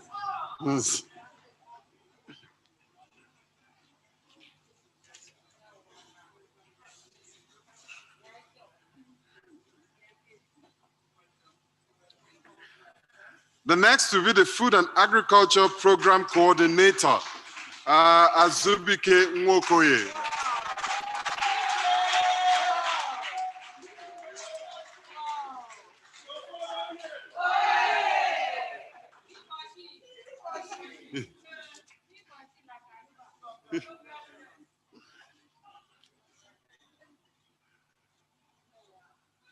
And after that will be the PFA International Project Accountant. They are Adeleko Okunola. Is Ade around? Yes, Ade, definitely. I think I saw him earlier.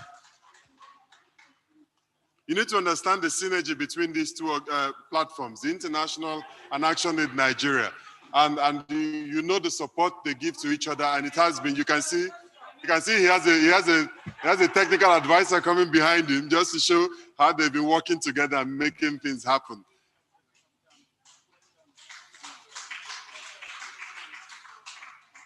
Thank you, Ade. And finally, on this awards part, it's been a journey. And the country director, actually Nigeria, had mentioned it earlier, so I'm not going to say much other than to welcome the PFA International Project Manager, Constance Okeke, for her awards.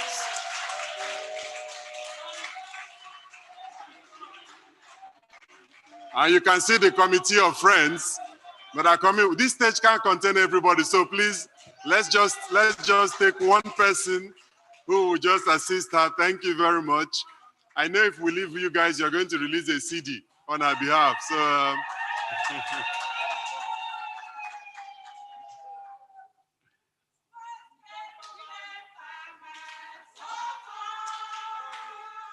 Thank you very much.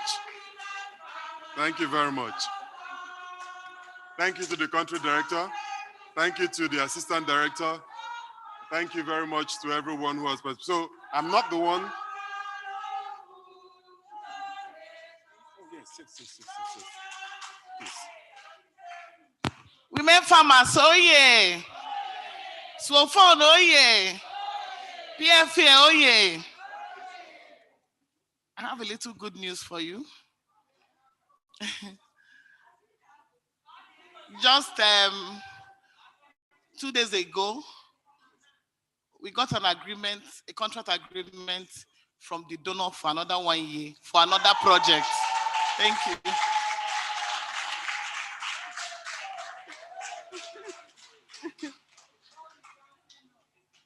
I told you, she is not resting. I remember the tireless work that Constance, the entire team, and I can say the ActionAid USAID team, I'm sorry, USA team. There was a lot of work they do. I think I'm going back to USAID because they funded the first project of public finance analysis that introduced us to budget and accountability programs in Nigeria. And I want to acknowledge them at this point.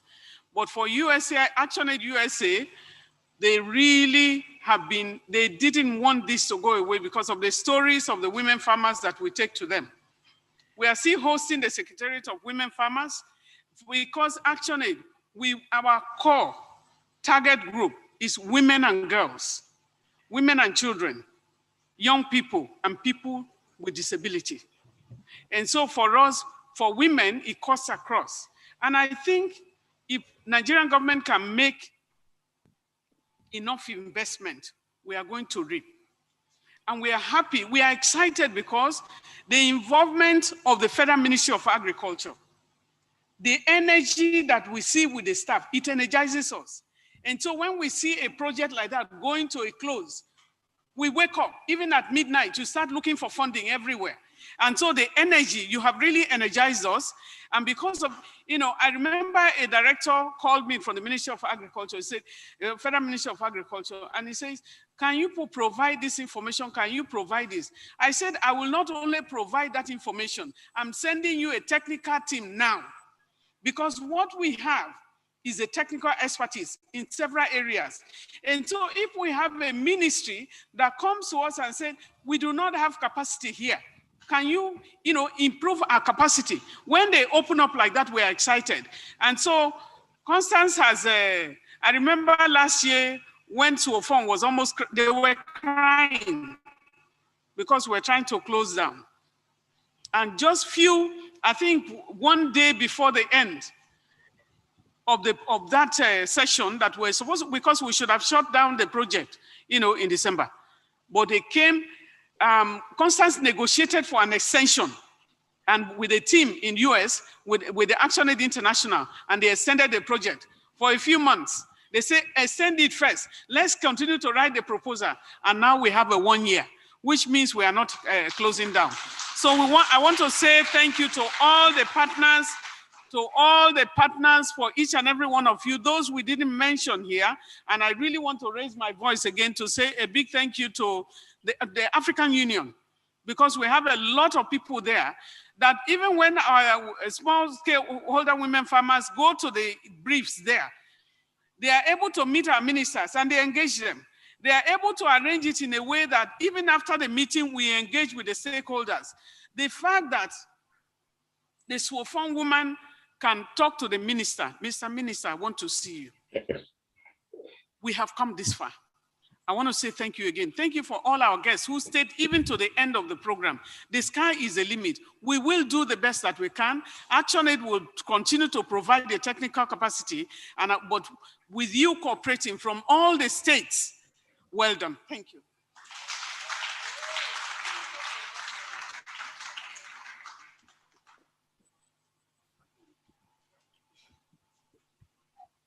Thank you very much to the country director for that. And we will move on now with the vote of thanks. But please remember, immediately after that, we would have a group photo session, first with the management team of ActionAid Nigeria and ActionAid International and the partners who are here. And also that would, I think the communications officer of ActionAid Nigeria will coordinate the photo session. That will be after the vote of thanks, and this will be presented by the Director of Programs. We have an extra announcement. Yes, please, Blessing. I'm always excited to hear. Hello, everyone. I'm sorry, just to say that the 1 year grant we got is a new project entirely, and is building on what we have done on the public financing for agriculture project. So we just needed to put that out there. Thank you. Wouldn't have happened if not the success. Yes, so it's a build up of what we have done. Thank you. See? So now you understand why everyone is getting these awards, because it's based on the tremendous job they did that we are getting this new project. So please, for the vote of thanks, Director of Programs, ActionAid Nigeria, she's up already for the vote of thanks. Thank you very much. Thank you very much. Thank you very much. In fact, I am the one that is doing the sweetest part of the work here. Just saying thank you. But just to remind us, the reward of a good work is more work. And I'm excited today. As a Director of Programs, if a department or a unit is engaging, getting more jobs, bringing more money to the organization, we are excited and we are happy. The more you work, the more I sign my signature on it. Thank you very much. I really appreciate you all. We want to say a big thank you to all people that are here, our women, so fun, leadership and the members from a national to the local level, Constance from international, and all everybody that has been here. We've been having this ceremony since yesterday. And we had the part of it that's involved international staff. And today we are here, all of us. I want to say a big thank you for staying through from morning to this time. Some people have worked silently and they are appreciated.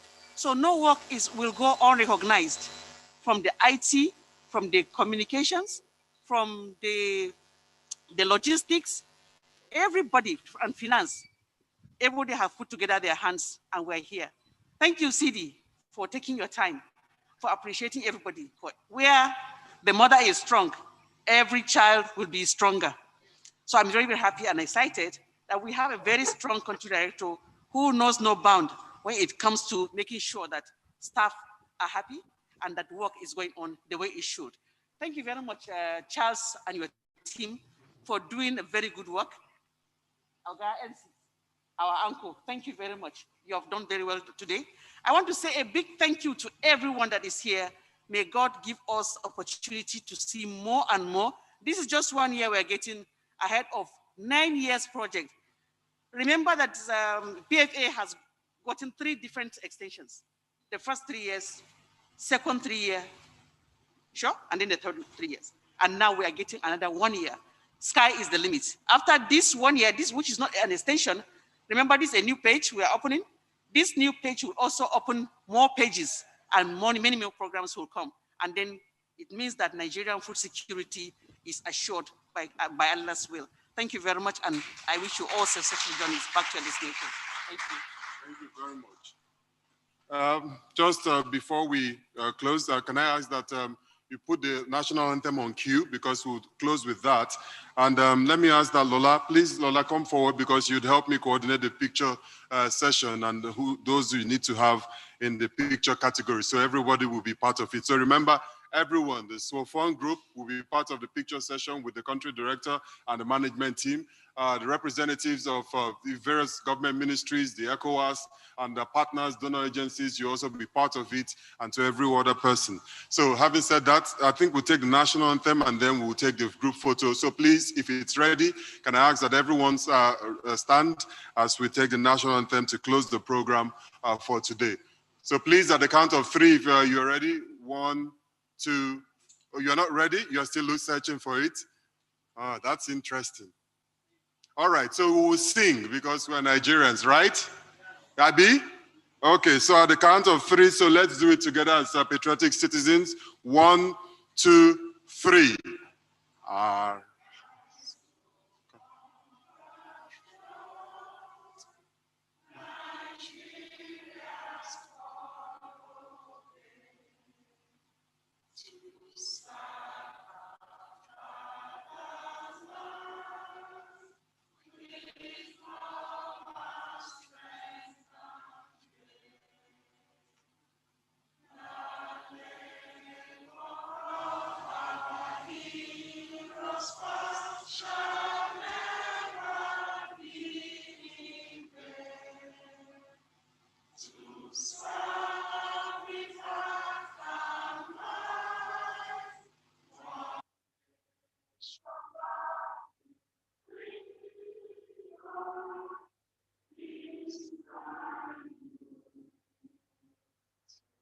Thank you very much. Thank you very much. And to our consultant who was online, thank you.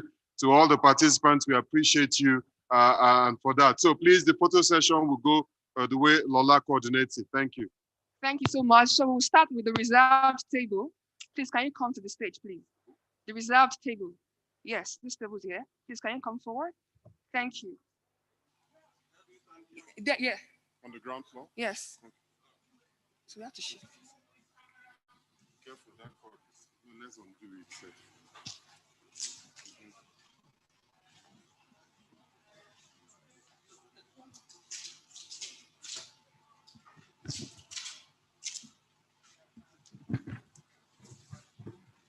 Is it?